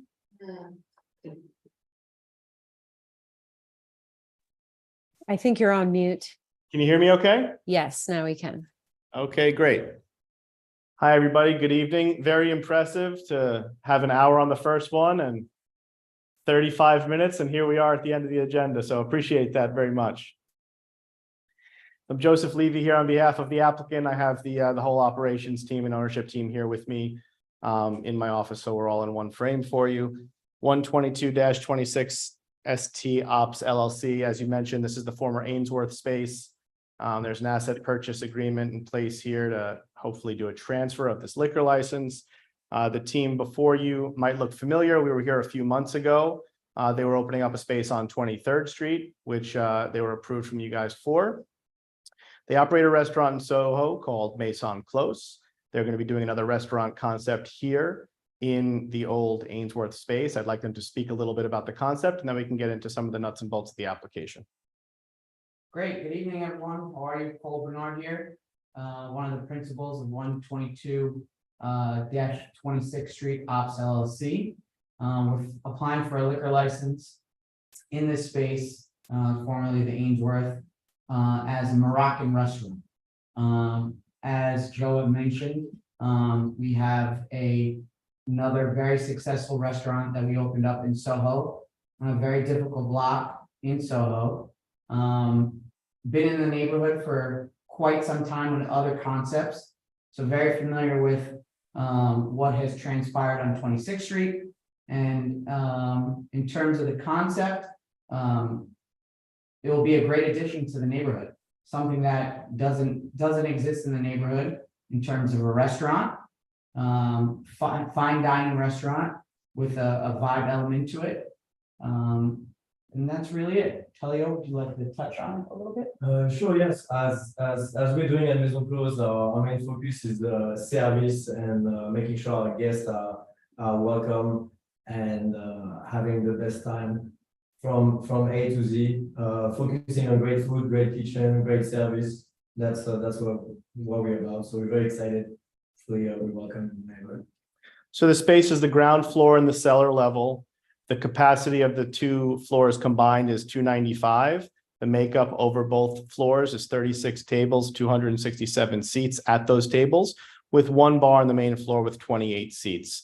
It's worth noting that the lower level is mostly back of house area. There is one private dining room with 40 seats, but again, that's a private dining area. It's for private events, things like that. So, you know, it's not going to be at capacity and fully seated all the time. As far as the operations go, this is going to be a complete restaurant operation, as their other restaurant downtown is. There's no outdoor seating here. The hours are consistent with the prior operator, what the prior operator had rather. One amendment I'd like to make with the hours is with respect to the opening time on the weekend, Saturday and Sunday. They would actually like to start at noon instead of 5 p.m. because they believe there'll be a lunch and brunch business that they can do there. As you see, with respect to music, we have requested DJ and live music, but we've also requested background level. So just to be super clear about what we mean by that, we do like the element of the DJ. However, this is not entertainment level booking, big DJs for a big thumping type of event. This is more for ambiance. It still is a restaurant first and foremost, where people are going to sit and have meals and are going to need to hear each other speak. As far as the live music element to this, we're thinking something that's acoustic, very limited. This is not a scenario where there's going to be rock concerts happening. Again, we're just trying to set the mood of a nicer restaurant, and they may want to have an element of live music, whether it's a piano, whether it's a guitarist, whether it's a trio of some kind, but certainly not a rock concert. And we're happy to stipulate to whatever the board would be comfortable with respect to that. With respect to outreach, we posted signs, we reached out to local residents and groups. We provided a number of letters of support. Apologies that some of them came in late and we got to the board office late. Hopefully you received them. I know that's not ideal. We're kind of doing our best to get everything to you that we could as timely as we could. If you have any questions, we're here to answer them. Okay. Tina. Okay, I can start. First of all, I think there's a real concern. You mentioned music, but the question is, you say for DJ, you'll only have ambiance music. I'm curious if you're willing to put that into the stipulation so it's understood. How are you going to keep crowds from gathering outside on the street? Are you going to be using security? I'm sorry, I didn't get a chance to look. If you provided a security. Yeah, we have a security plan within the package. Yes. But certified security. But it's not a certified security personnel, okay, which is a concern. Are we not hiring? Because there is a big concern about loitering and noise out there. And I'm curious how many private events you're gonna have each year? Or how many, I can't say each year, how many private events you're planning? And whether you're willing to cut back the hours to 1 a.m. So I can answer all of those questions. I'll try to keep them straight. As far as security, this didn't strike these gentlemen as the type of operation that would require professional security. They thought they could handle it in-house. If the board feels strongly about having licensed outsourced security here, then that's certainly something we'd be happy to do. It just didn't feel like a fit for what they're doing, but if it would make the board comfortable, that's something we're happy to handle. As far as how many private events per year, do you mean private events in the sense that the whole space is being rented, or just the PDR downstairs, or just a section, or can you define for me a little bit of what you mean by a private event? Well, I guess there's been an expressed concern that there must be security available, that no patrons be allowed to drift out into the street, and that you have control of the event space versus leaving it up to your patrons to control themselves. Okay, so I was asking if you could define what you mean by a private event for me. Well, that's how many events do you suspect having? Lending out your space. Okay, go ahead. So I know what you're alluding to. We are a very, very hands-on group, night and day. If you're inquiring if we'll ever rent out the space to a promoter group, never. That will never, ever, ever happen. Everything that we do is done in-house. We operate our venues ourselves. In terms of events, maybe a handful a year, but predominantly looking for an element that is a restaurant and going after that corporate clientele. So the crowd that was probably coming there the last 9+ years is not what we're looking for. We're looking for a completely different element to bring to the neighborhood, to the block, so on and so forth, to help kind of clean up the block what it was pre-COVID, and just bring a great concept to the neighborhood. Okay, so you are aware, and I'd like to hear that you said that you are actually, I can't use, not the word fighting against, but you're following facility that used to be there that had very tough, let's say, a tough relationship with the community because of their method of operation and what they permitted on the sidewalk and inside. Yeah, the element A lot of that the they have, that you get the from the element- committee are based on the previous, not on you necessarily, but on the previous operation and trying to prevent a reproduction, even though you say you don't want to do that. And you're looking for a new base, clientele base. But we are looking to make sure, and we're gonna probably include stipulations if we vote this, that will preclude as best we can the previous type of operation. So be aware of that.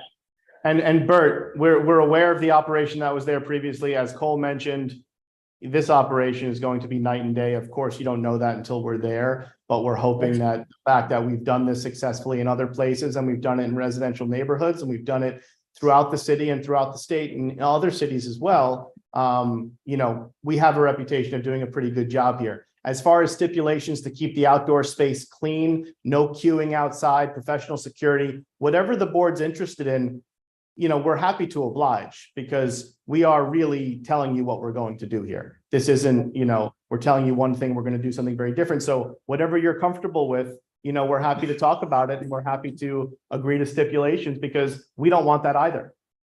Yeah, no queuing is a definite. For sure. Definite, because that was one of the major complaints of the people on the block. For sure. Christine, Yeah, and at the same time also dispersing the people leaving very rapidly and very orderly. And which is why we were talking about license security, because if it is, 3:00 in the morning, I mean, it seems to me that after 8:00 or 9:00, you should have license security because your occupancy and the number of people leaving, we want them to be leaving really fast and very quietly. We are very comfortable with that. So however the board would like to incorporate that into stipulations, we are happy to agree because we want exactly the same thing. We understand that there were promises made to the community members and to this board by the prior operator that were not kept. We are looking to make promises to you and keep them. Okay, Carrie and then Inga. Yeah, thanks. First, I need to apologize because my Dropbox crashed. So I might need a little extra help since I can't look up some information myself. I echo Christine's, sentiment that you have a C of O of almost 300 people, but seem surprised that you would, need a security plan. That seems kind of obvious to me. I'm a little confused about the music. It is a restaurant and it's not really common that we have applications for a restaurant that have live music and a DJ. I mean, sometimes like people will say like, oh, we're going to have, an acoustic guitarist come and play while people are eating dinner, but it's pretty uncommon. And please correct me if I'm wrong, fellow committee members, that we have a restaurant that asks for live music. So I'm saying this because I did read all of the letters and I looked at all of the TikToks and I looked at all the videos that were sent. And I'm very curious how, and sorry, this is what I can't look up, but like, how is your proposed establishment different from the one that you currently are operating? So to touch on the security element side of stuff, we did put together a security plan that highlights multiple points throughout the venue. At first, what we had discussed was we didn't feel that with the restaurant element that security was going to be needed, right? But we took the time to kind of run through the plan and have posts throughout the restaurant for security, for events, and so on and so forth when needed. Like Joe had said, we're more than happy to have security and stipulated on the license, no doubt about it. In terms of the queuing and dispersing throughout the night, that will help. In terms of the difference of the concepts, the concept that we have at My Zone Close is a little bit different than this. My Zone Close is a little bit more festive. We are on a commercial building on 26th Street, so there are no neighbors in the building. In terms of noise, more than happy to stipulate a sound engineer to come on into the building and if needed, more so for the exterior. Soundproofing the glass, another scenario that we're happy to oblige to. But in terms of the concept, it's a concept that is not in the neighborhood. We've been in the neighborhood for quite some time on 21st Street, so I understand all the concerns that you guys are voicing. But in terms of the concept, it's different than what we have down in Soho. Okay, just to follow up, thank you for that. With, you know, with this application of live music and DJ, should you not, and the, you know, number of patrons, should you not be asking for a cabaret license or a club? No, Sorry, so listen. I can address that. So there are no more cabaret licenses, New York City style, and the Okay, liquor. sorry, I can't, No. I don't have my Dropbox, so I can't look for the right terminology, but you know what I mean. It's totally fine. And the liquor authority version of the cabaret license is really for a place that's going to have a capacity over a certain number. I believe the number is 600 or 640, and it's going to be primarily a live music venue, which this is not. This is going to be some live music on occasion as a nice, you know, ambiance setting amenity while people are having dinner. This is not a live music venue. So then would you stipulate to live music acoustic only? Absolutely. Absolutely. And would you stipulate the live music not more than 3 people? I couldn't hear that. I couldn't either. Not more. No. I'm saying, would you stipulate the live music not more than 3 people? Not more than 3 people? Yeah. No, 100%. no problem. Okay, thank you. Live music not more than 3 people. I consent. Christine?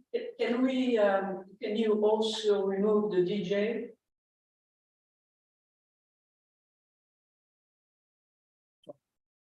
So what? Can you hear him okay? Microphone's down here. Can you hear him okay? Yes.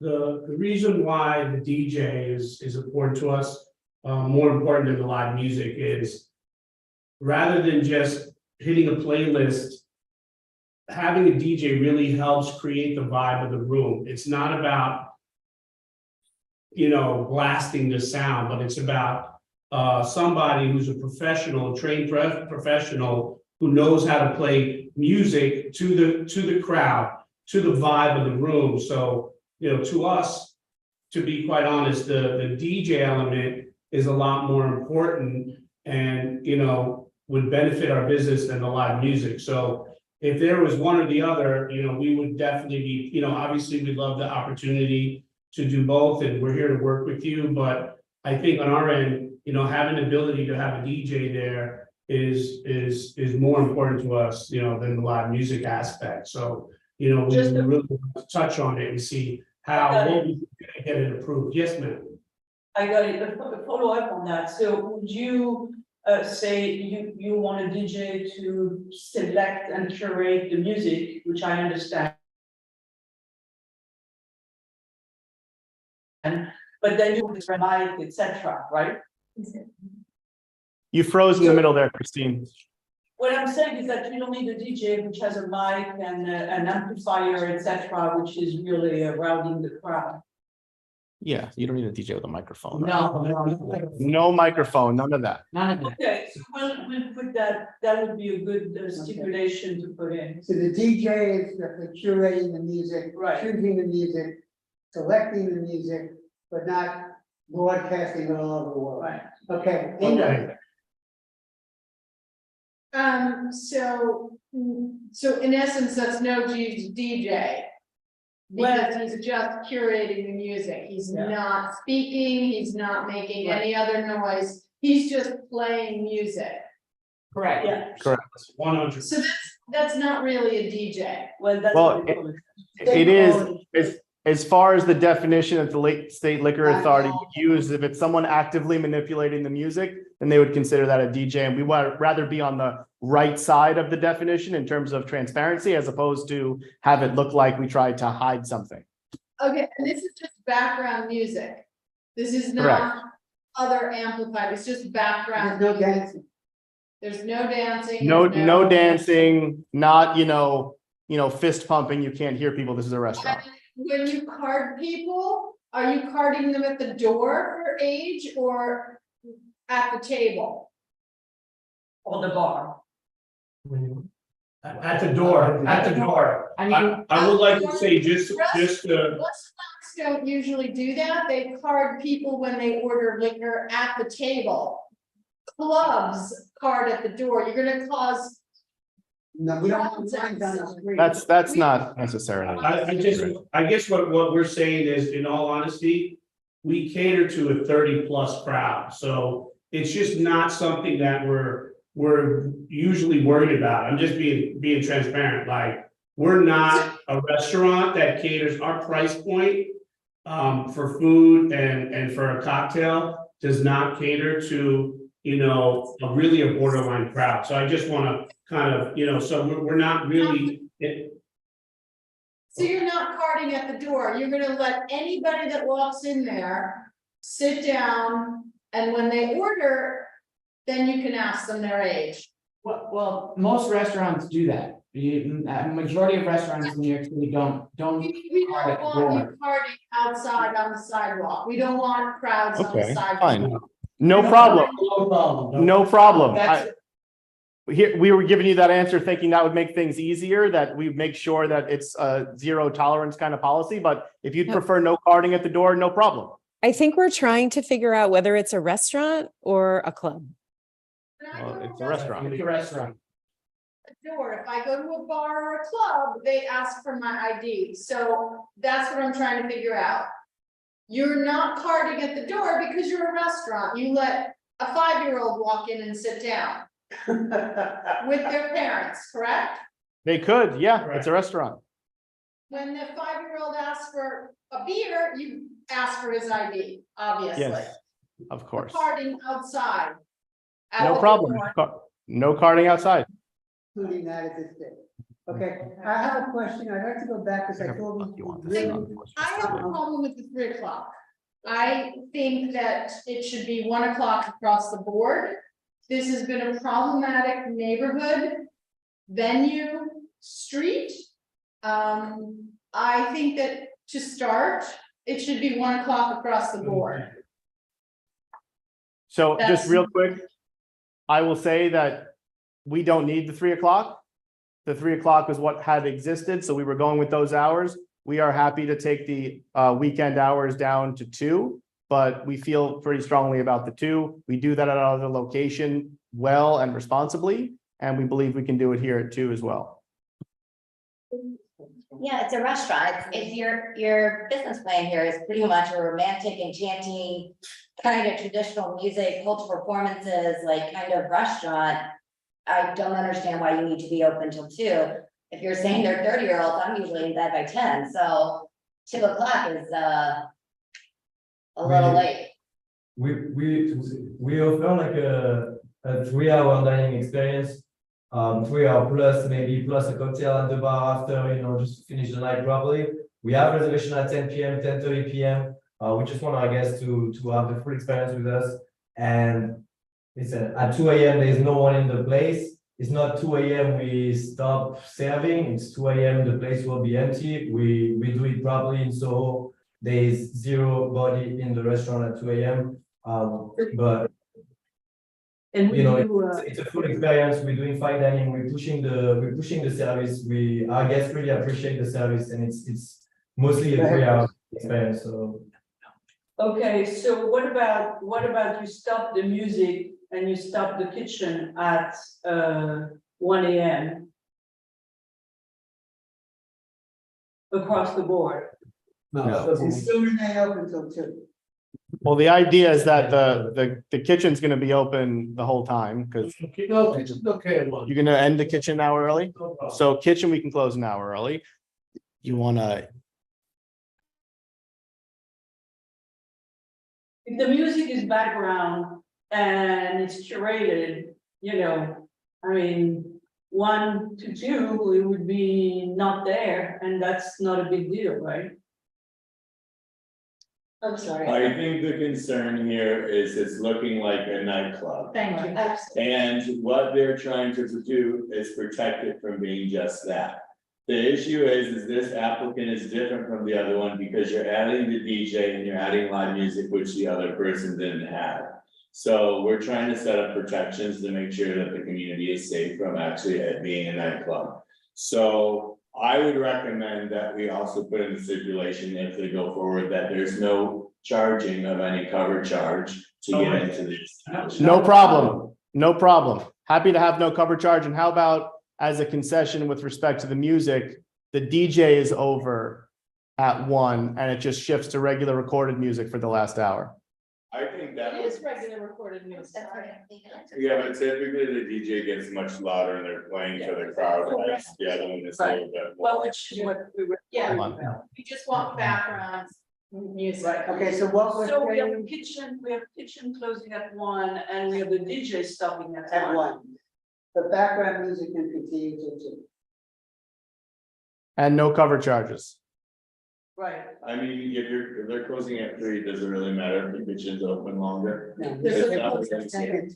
They're going to close at 2. No, we conceded we'd close at 2. What about limited private events and like? That's what I want you to get back to. Limit. I didn't think we really resolved or finished the discussion on private events. What is a private event? Because she said, well, what is a private event? I mean, But- we have a sense of a private event. You just say no, using no promos, no promotion. Absolutely, yeah, no outside promoters. But There will a be- private event is like, you know, somebody's having a big anniversary party for 300 people. Closing Okay. down, you know what I'm Is that how saying? we're gonna define it? Because I said there's a private dining room downstairs that has 40 seats. And I'm asking a qualifying question. Are we talking about private event as people who are gonna be seated in that room? You're the applicant. You tell us what you're thinking of. No, how can I mean, I guess I'm trying to figure out what you're looking for so I can give you the right answer. Well, what we are looking for is that, so if you say private event, what it means is that a whole bunch of people showing up, celebrating something, being loud, and coming out late, pretty, not drunk, but pretty. Okay, loud. so, That's you know, what- I'm, where a restaurant is like people come in slowly during the evening and they leave slowly during the evening, so it's a very different animal, right? I understand, I guess, and again, I'm sorry, I'm not trying to be difficult. Do we have a rough number of people? Because that'll help us get you that answer. Are we talking 20 people, more than 20 people? Yeah, I think I 40? would say more than 20 people, I'm just making. Okay. All right, Yeah, I mean, we don't want to stop you from having. No, private but events. it's a definition, we are giving them the definition of what would be an event, and then they can. You come can't have back. 3 people, They can come- people coming out at once. Right, so But they we, can come back with, you know, this is the number we would have, although I suspect that's not going to be a when response. they're downstairs, they said it's a 40. But it's like, as soon as you have 20 people coming in and out, that's. At the same time, you gotta- You just. It'd be loud. They definitely need security outside. Definitely. Yeah. Yeah. It's definitely needs- okay, And- so we'll define this as someone who, as a group that's gonna come in, that's either gonna sit at the private dining area downstairs, which is 40 people, or a party of about that size. Is that a fair definition? Yeah. 40? That's So what- I would say, these guys would say probably once a week. They would have a reservation that's that large, or a group of people that we would consider a private event. And this is not a 300-person event like you had mentioned, Bert. This is 20 people or more. Well, you just said 40. Yeah. It's 20 or? I said the 40? private dining room downstairs. The capacity of the private dining room is 40. Correct. I think we have some problems. I see heads shaking. I still around. think 1 o'clock, right, close would help. The 1 o'clock close Flat. would help. Just close at 1 across the board. Yeah, I mean, look, We Um, also have the, we haven't heard from the community yet. Just a reminder.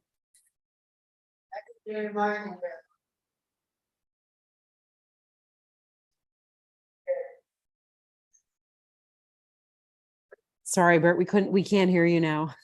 Sorry. Can you hear me now? Yes, yes. Okay, there's yellow around my face, okay. Nelly, do we have anybody in the committee? Here's the committee. We have 5 members of the public. I will start bringing people over. First person is Ellen, followed by Susan.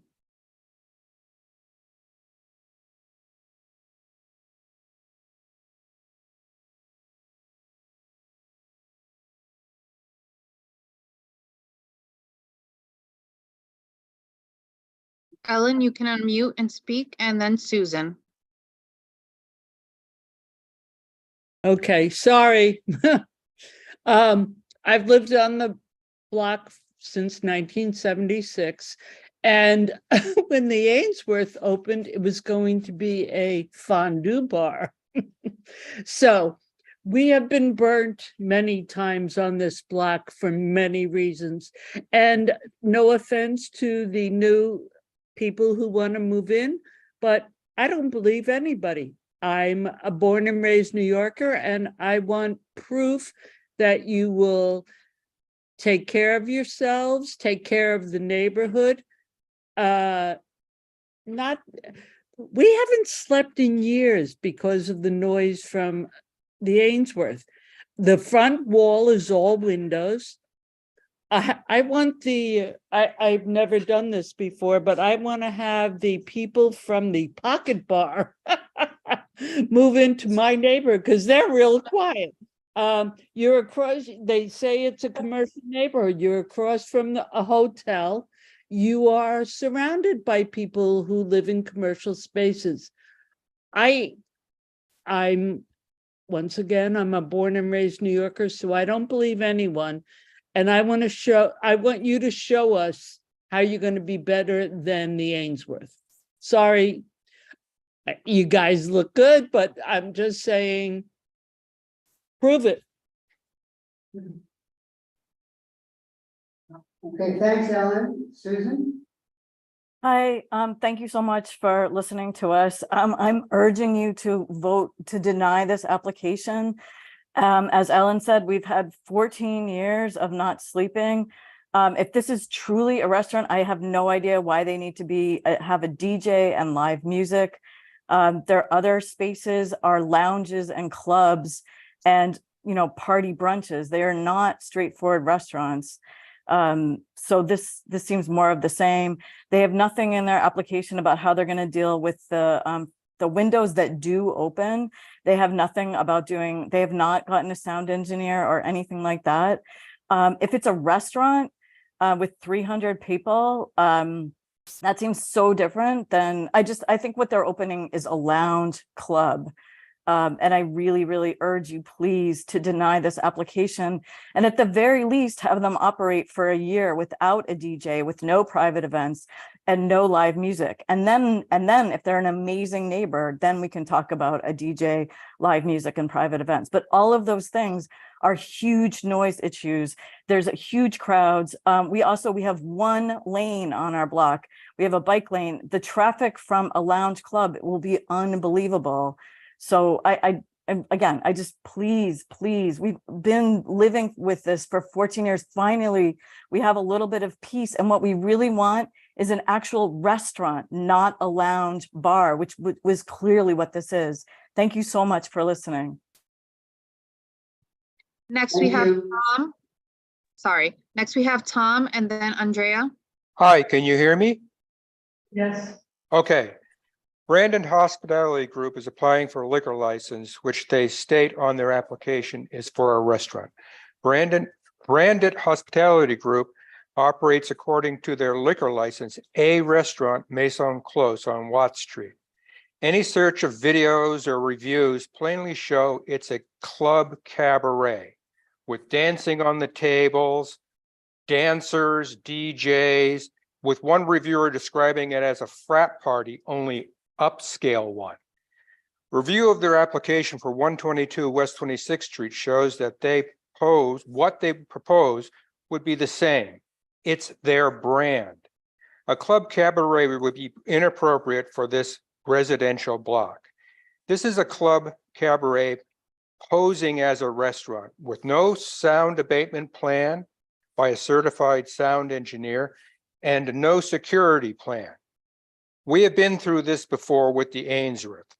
Also, CB5 has recently approved a liquor license for a magical themed bar called the Cauldron. There is also the Gypsy Rose, a restaurant which operates as a club cabaret right across the street. I would respectfully ask the board not to grant its approval for this application. Also, the hours of the Ainsworth were till 2. So I don't see how you can negotiate from 3 o'clock down to 2 when the original hours were 2. Also, there's been somebody mentioning that they would have belly dancing. I would, like I said before, I don't see granting an approval for this application. Thank you very much to the board, and thank you to Nelly Gonzalez. Thank you very much. Next is Andrea, then Richard.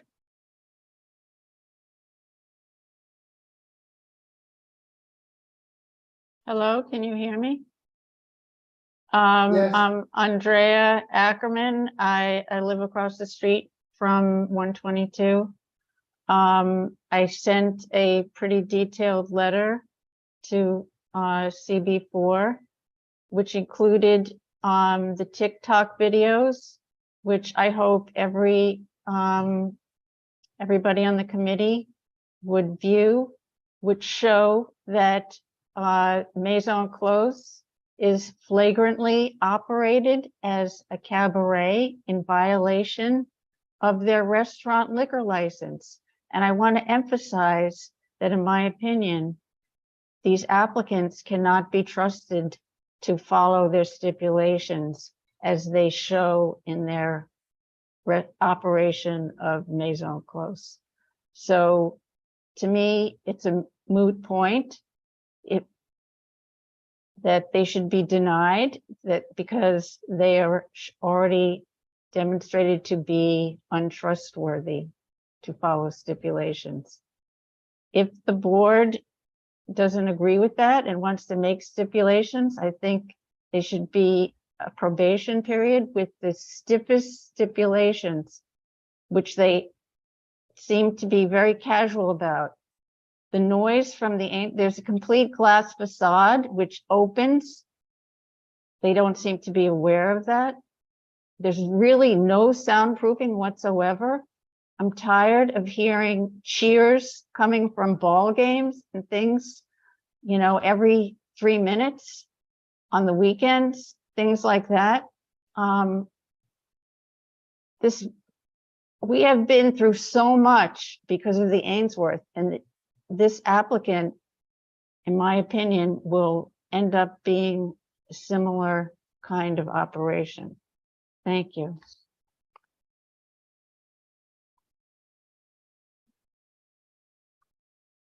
I'm done. Thank you, Andrea. Next is Richard. Richard, you can unmute. Very good. Can you hear me? Yes. Yes, thank you so much. So this group has so far resisted any meaningful understanding of background music. Background music in modern restaurants is a playlist, and there are services that do provide this. they actually said out loud, well, the DJ's going to respond to the crowd. That's really a bad idea. That's not background music. That's a party. So I would ask, does this group have a superlative record of operation from the neighborhoods in which it has its services?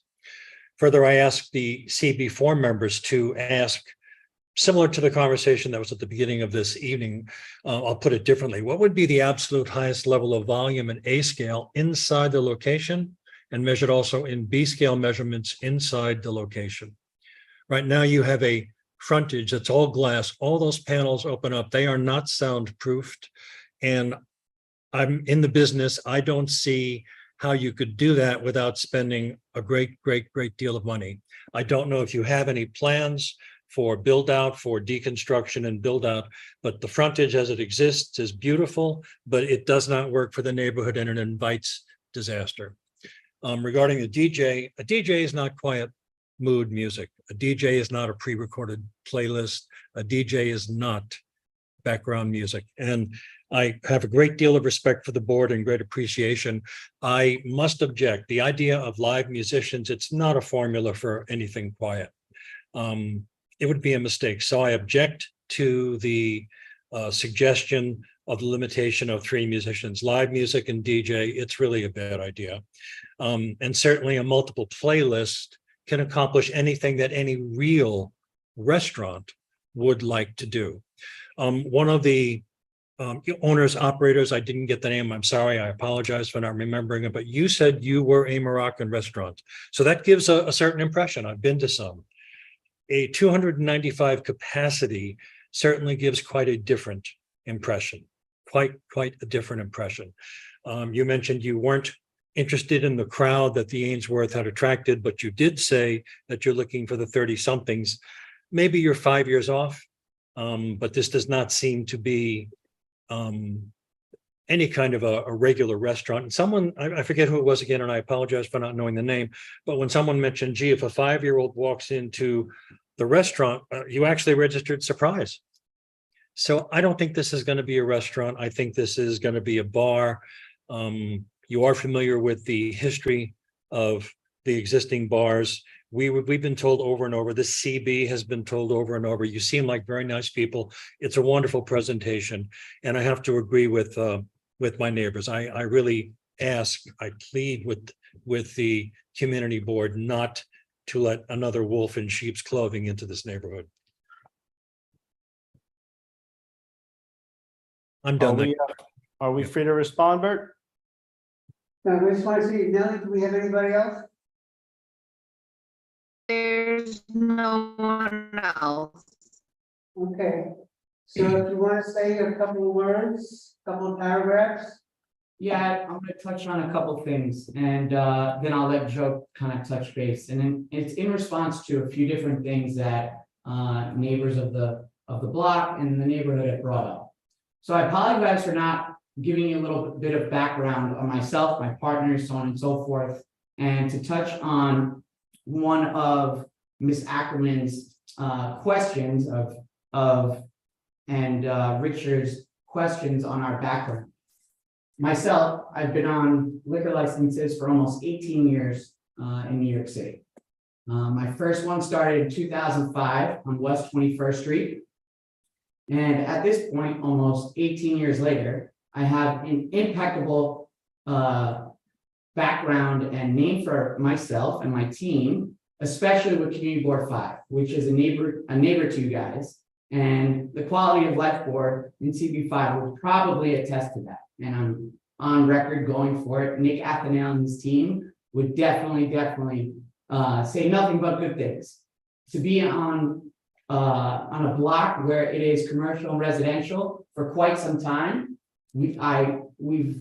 our outstanding relationship with the neighbors and other venues in the neighborhood, that speaks volume.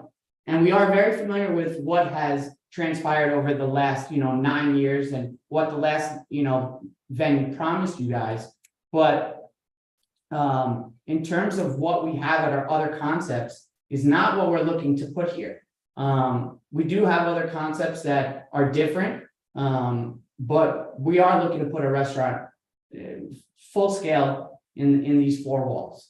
To touch on the soundproofing, of the space, we're very familiar with the windows. Well, that was one of the concerns. So soundproofing the glass, not a problem. If we have to put double pane glass in the front, not a problem. If we have to keep the windows closed, not a problem. We're not looking to kind of have that Alabama crowd on a Saturday afternoon, what was coming there. I'll move on to you. Yeah, I mean, look, I would just reiterate that this is an asset sale and this will be a transfer of this liquor license. We're happy to cut the hours back on the weekend from 3 to 2. We're happy to cut the DJ off early. We're happy to stipulate to no cover charges. We're happy to do soundproofing and stipulate to that. We're happy to bring in professional security that will implement, a version of our security plan along with their own because they're trained professionals. We're happy to stipulate no wait lines outside. We're happy to stipulate to the background music. If the live music is an issue, we're happy to give that up. We thought it'd be a nice thing, but it's not a deal breaker for us. We're trying our best to give up what we can give up and try to do a good job here. I know that the board and the community has been burned in this space before, and we can, tell you a million ways to Sunday that we're not going to do that to you. But like one of the community members said, you got to show me, and we're hoping for the opportunity to do that. Again, asset sale, transfer. We're happy to enter into stipulations for, in some instances, more restrictive stipulations than existed because we're looking to do the right thing. And the gentleman who pointed out that the existing stipulations were a 2 a.m. close, I've got a copy of the CB stips here indicating it is 3 on the weekend. I'm not just making that up, and I'm sure the board has a record of that as well. And we're hoping we can find a resolution here tonight. Thank you. And this is the transfer of the liquor license? Say again? Is this a transfer of a liquor license? Yes, sir.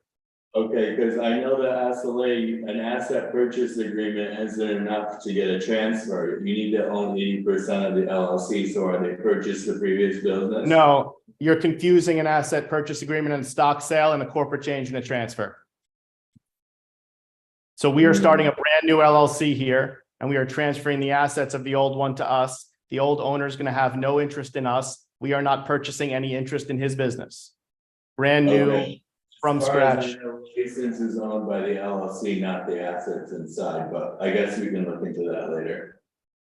I mean, I do this every day. So, Yeah, the license is not required, yes. Okay, No, it's not. I've been ready to deal with it before too. But Okay. it's okay. Carrie? I just wanted to ask about something that a community member brought up, which is the traffic on 26th. We have a new sort of semi-closed 22nd Street, which flows east, and then 24th and 26th. So 26 is extremely busy from a traffic perspective. And if you're asking for, for 300 people, it's a little concerning. And then if you're asking for extended hours to brunch on the weekends, it's even extra concerning. So did you have a plan to deal with traffic and how to keep it moving forward? In terms of traffic, I mean, most of the people that will be coming in will be on Ubers and taxis. So if we need to put something in place that it will help, eliminate the congestion or Ubers waiting outside, we're more than happy to put that in place. The last thing we need is a traffic jam in a 1-lane street, with the bike lane right in front. So if that is a concern of the board, we're more than happy to make sure that we have an attendant outside, making sure that the traffic is moving. or creating a pickup zone on the avenue even, so that there's not a bottleneck. Yeah, that's preferable. Yeah. Thank you. Did you say that again? Directing pickups? On the average. To the avenue. Yeah, move up, put a pickup zone on the avenue. Is that enforceable? No. No. I don't, there's no legal ability that you have to enforce that. There's no pickup zone, there's nothing. Okay, So I have a question just amongst us. we just have one community person. I see. Okay, we have two more community people, and then we have to come to a resolution among ourselves. Okay, so I see Susan and Tom still have their hands up. Nellie? Okay, hold on. Tom and Susan, I'll bring them back over. Okay.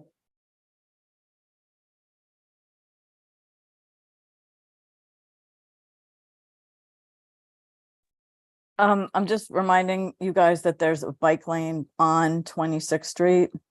On the south side of the street, right in front of where the 122 is. There's also a bike lane on 7th Avenue and 6th Avenue. I can't imagine it's anyway, I'm sorry, the traffic from this just alone is just incomprehensible. I'll stop, but I think that's a huge issue. Okay. Tom? Hi, can you hear me? Yes. Yeah, the issue of the hours, there's a precedent being set by Community Board 4 and Community Board 5 that 2 o'clock is the closing time. So to negotiate down from 3 o'clock is just ridiculous. 2 o'clock has been, there's been a precedent set from but like I said, Community Board 4 and Community Board 5, that 2 o'clock is the closing time. So if you're going to negotiate from there. Thank you very much. Okay, now, can we discuss this among ourselves? I cannot get past the 1 o'clock close because it's a restaurant and it's a lot of people, it's a problematic neighborhood. They agreed to the kitchen closing at 1. Yeah, I know, but the kitchen closing at 1, now we have a bar until 2. Why don't we just take away the DJ for the first I year? think the DJ would be more important to take away at midnight. I'm sorry, I I would- don't understand. No, If it's a it's a restaurant, this just doesn't. I mean, I would leave the food and take away the DJ. I think if we leave the hours until 2 and get rid of the DJ, and they can come back after a year. You can get rid of them completely, or we have to leave it a reasonable hour, like 11 or But this midnight. is very hard to enforce. I mean, Yeah. then you need the neighbors to go in. Correct. And. I mean, I would choose choose when the end more. get rid of the Endless people I mean, have I done. think if they do the sound report and do the things that they need to do, and they can come back a year from now from the DJ and the live music, then they essentially have what they have now. But they have the soundproofing, and then if they're okay and not having those noise, they can come back and ask their DJ. Yeah, I mean, I'd rather have the 1 o'clock, but if they get rid of the DJ and the live music, I could go along with it. I think the sound. They noise is already more- said they would give up. I think the loud The noise DJ from the completely, neighbors right? is more of a problem than. You know, because they already had 2, they just don't want to negotiate from 3. I think the neighborhood sounding like they would like it to close at 1. Yeah, I think 1 o'clock's for me, that's. Yeah, for me. And then no DJ or DJ ending at No DJ. for the first year, and then you come back if they're good neighbors. Yeah, I mean, it's the whole discussion is it a restaurant or not? correct. That's the discussion, right? So if we say no DJ, no live music. Correct. And you finish at 2 o'clock, then we see whether they think they can make money and it's a restaurant. And then they have to do, then that's that. The problem I have is that for the neighbors, the Antwerp, the amount of detecting and, figuring out It's and huge. reporting and, staying up at night and attending things to check whether things were one way or the other. I don't think we want all this community to have to do that all over again. No. It's just like, the whole burden was on the community to really document everything, and even at the end of the day, It's still. we are not able To to get. get it closed. So it's like, I mean, that's even the if risk. The risk. second door doesn't have a vestibule, that's probably where they're hearing people screaming when they're Mhm. shouting for their games. So they're hearing I think where I am now is personally is I say no. All the way. Because of what I just said, is like if they are not who they are. Then first of all, we have put the figure in the, you know, and it's just going to be horrible. And the problem is that it looks like they are not who they say they are. Correct. Well, And that's really. We did no DJ and no live music. Can I jump in real quick? Not yet, please, not yet. So that's the concern I have, is like, you know, in our business, we cannot just test and then go back. Right. Once you do it, and you know, I was the one who renegotiated the Antwerps for years. It was a horrible. And it was a horrible show, and then once you're in, you're dead. So Because you're- they may say, we're going to do something different, and they're going to do something different, and then what are we going to do? What do you have have all on the that? stipulation? But that's not, you Right, know, but the what Antwerp if was we the same way. I mean, I think that they went in there and soundproofed it correctly, didn't have a DJ for a year. And they proved they could take care of the people coming in and out of the space with that volume, then we give them the DJ, because reality is, if they have a DJ. But what if it's breaking during the first year and this is screwing? Which is what I'm concerned about, where they Well, say, you well, you know, I'll give you the DJ and now you have some neighbors. Somebody's gonna go in there. But what I'm saying is that having the DJ and reporting it to the SLA gets you nowhere. That's what I'm telling It you. doesn't, I'm not sure it gets you nowhere. But Right. it's, you know, Where, in the past, it didn't get us nowhere. Well, we're we said asking no that DJ. in its terms of stipulation. They've agreed to them, everything we have here. Soundproofing of the glass, doesn't talk about double panes. Correct. I think they're gonna need a vestibule on the first Yeah. floor, because if it opens, all the sound's gonna go out, whether it's double. Correct, So and you're they saying- all soundproofing You or need to not. lock the Wait, window. how would you say that? They need a vestibule for the floor that opens directly into the street, the one that Right, doesn't have. Vestibule, That's crowded, that's gonna be a crowded area then, that doesn't. Well, the belong. doors. And then That they is give you a right. vestibule. That's already kind of what they have in there though. They have that. Yeah. They they have already the have interior that. vestibule. That's where that's On coming there. from, yes. But it's, I think again, we're trying to problem solve this thing. I am more concerned about, okay, the way we are being told makes us feel that it's not going to be what you are saying. And I'm if with- this is the case, then whatever you give them is too much. What's the answer? Carrie, what are you gonna say? I'm with Christine that I feel like I want to see a restaurant application for a restaurant, and that's not what this feels like at all to me. So I'm also inclined to vote no. Yes, I like Well, the SLA we're going to say the Antwerp was a disaster for years. And we need to realize something which is more consistent with the community. And then we tell them if they want to agree, we still put our backup. So that's the way The they backup agrees sticks, with right? as with the community board Right. stipulation. Yeah. You Yeah, still put we the have this- backup steps, we have all the steps, but we can go in with a position of saying, we don't believe that's what we are going to do, and in the past, it has been So extremely what will our painful. steps be? Well, these are the steps we agreed to. Mhm, No queuing on the street, mhm. no rentals to promoters. Certified security, you said a certified security person Right, to yeah. I'm sure. adjudicate the street, Right, Mhm, okay? No carting at the door, mhm. okay? I'm gonna hold this one off and that one off. No cover charge, Mhm. Do they have a sound reading? like, when we music, need to sound. when there's music and whatever music it is, they Sound. agree to, the windows are closed. Soundproofing the glass, double pane, the vestibule at the door which opens to the street. Okay, do we have to talk about an actual sound report? I don't remember. No, we There's have not not, one in there. no, In we, there.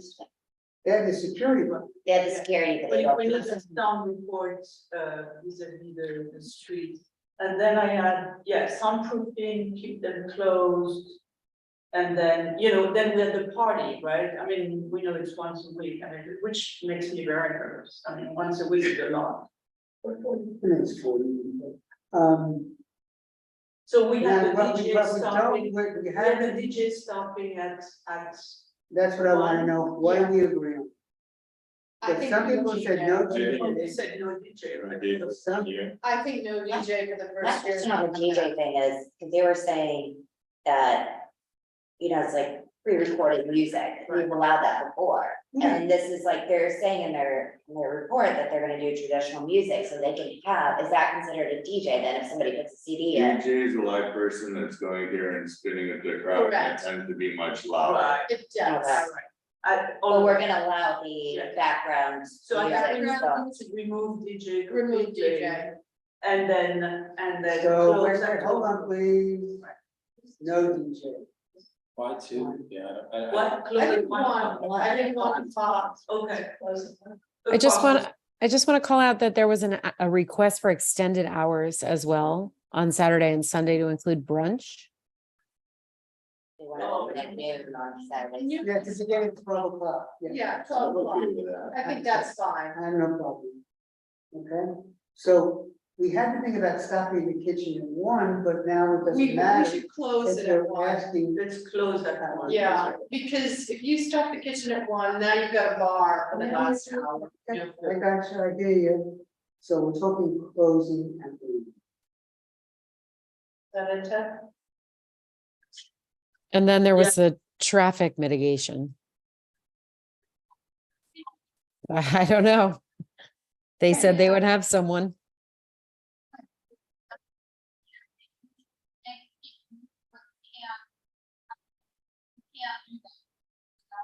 Sorry, guys, we can't hear you. Yeah, there's no way to do the traffic. So what is that, it would be, the vote would be for saying no. And Unless they agree to offering, it. and offering all of that as a backup. Correct, but we'll ask them if they agree to this. I'm also saying no lobbies. I would vote in favor of it with those stipulations. Correct, second, The ones that we just went through. yes. No, I would vote against. Wait, with those stipulations, I would vote in favor if they agree to it. If they And they've agreed to most of them, except Because I don't. the closing Yeah. out. What's problem with that? So is the 1 PM or 1 AM closed on private board? That's what I'm saying, you deny and you give the backup steps. But we have to ask them if they're gonna agree to it. If they agree to it, If they then- agree to it, we have to Yeah, vote on it. they've agreed to everything except so far. The DJ they haven't talked The about, And the DJ one- and the one, that's the only thing. Yeah, Everything else they agreed to. and the sound as well. Yeah. so see if they'll do those 3 Okay, On that 1 o'clock, is it across the board Yes. or? across the board. Okay. That's pretty much what the letters from the residents. Yes. said. Mm-hmm. Wait, we have the whole community who wants us to deny, really? yeah, we don't know if No. it's the whole community. I have a letter from somebody right across the street here. Who said said 1 almost all o'clock, these no stipulations. meeting, yeah, almost exact stipulations. That one, Yeah. I mean, go ahead. New Speak up. member. again, I. Louder new, voice. so different thing. But I support that position. I mean, the reality is, this is not, and I respect that they came to the table and they're saying yes to a lot of different things. This is not a restaurant. No. That's even remotely what this is. And that's why I support the position you're starting from, is saying, no, I don't think this is Right. what this is. What we have to But this- offer this to them. But the stipulations that we want to put on the So application again, just. makes it more like a restaurant. We're It does, inching but- in that direction, but I think their orientation is not gonna be, Right. this is, I mean, again, I'm thinking about out loud now, right? Right. Like, Okay, I don't think it's going to you happen. could do That's- that and also, like, we don't. So let's see what they say when they're DJ. Right. Correct. Right, I would let them see what they say first, and if not, we vote and give the SRA these steps. okay. So Joseph, what do you want to say? Say was that in the interest of showing you guys that we're not going to be this horrible operator and working with you, we'd give up DJs. And we'd still give up that extra hour on the weekends, so that it's Sunday through Wednesday till 1, Thursday, Friday, Saturday at 2, and no DJs. And no live music. And we're also happy with the rest of the stipulations, the soundproofing of the space, all the stuff we said we do, we're still gonna do. And then we'll come back and we'll have an opportunity to show you that hopefully we've been the good operators that we're representing that we're gonna be. We do have some difficulty with the hours. We're looking at 1 AM on the weekends, Thursday, Friday, and Saturday. 1 AM across the board doesn't work for us. And you know what the stipulated hours are at the moment and the fact that this is a transfer. And again, we're happy to throw back an hour because we don't think we need 3, but 2 is important to us. We understand it means everybody out, place closed and dark. It's not, that's your last drink, but we feel like those hours are important. I want you to know how that is heard. When you say 2 o'clock is important to you, that is perceived as not a restaurant statement. I understand that that's your perspective. How it's heard. I appreciate that. As you heard earlier, it could be a 3+ hour dining experience and they want to extend hospitality throughout.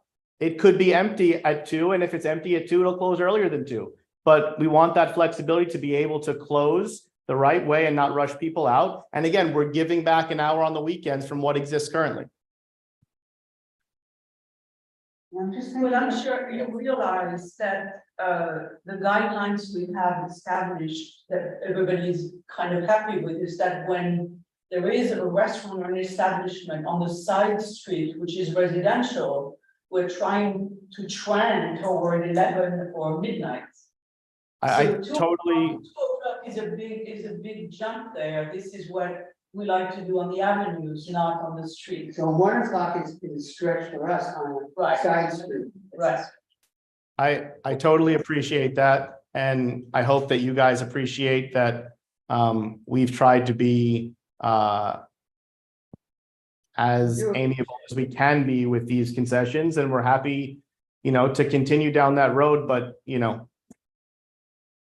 that's gonna be a deal breaker for us. I mean, even looking at some of the restaurants like Tao, they're open till midnight on weekdays and 1 o'clock on Friday and Saturday, and they're actually on an avenue. So the fact that you guys are on a side street and you want to push it till 2 and all the community saying 2 is too much. And I understand it's a business thing, like there has to be a little bit of give and take on the hours. Just I think for the neighborhood to be comfortable, and I don't know, I would be okay with even doing 1 o'clock and giving them just 1:30 on Friday and Saturday, just to bridge the gap so we can show in good faith that, you guys want to work with us, it's 30 minutes. And then we can give a little bit more to the community and, give a little bit to you, because, we feel uncomfortable with this, but we're doing the best we can to get a yes for you. How does that 1:30 sit with you guys? And that's Friday and Saturday. Yeah.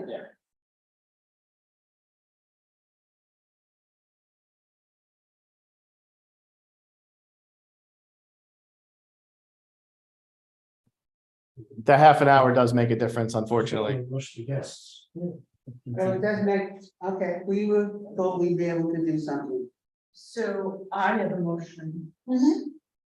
So the motion, am I okay? Yeah, go ahead and do the motion, yeah. The motion a motion to deny and then if, and give the backup tickets to the SLA in case they want, and maybe the SLA will come back and give them the hour, who knows? Yeah, I second. Right. okay, all those in favor? Opposed? Present not eligible? Michael, what did you say? Mike? Aye. Okay. Okay, so you understand what we just did. We're gonna write a letter to the SLA saying we deny, and if you go ahead and proceed with giving a liquor license, we would like these stipulations in. That's what our letter will look. Thanks, everybody. Okay. Thanks, Thank guys. you. Thank you. I see Susan, it's Dan, you're still here. That's You want to start the story? because they're gonna go to the community, the SLA, and they're gonna get 1 o'clock and they're gonna just. But but. Yeah, whatever, I mean, all the. Okay, everybody, We gotta That was, go. that was a big deal, I mean. That was a good deal. Very good. good night, everybody. Good night. Good Thanks night. all. Good night.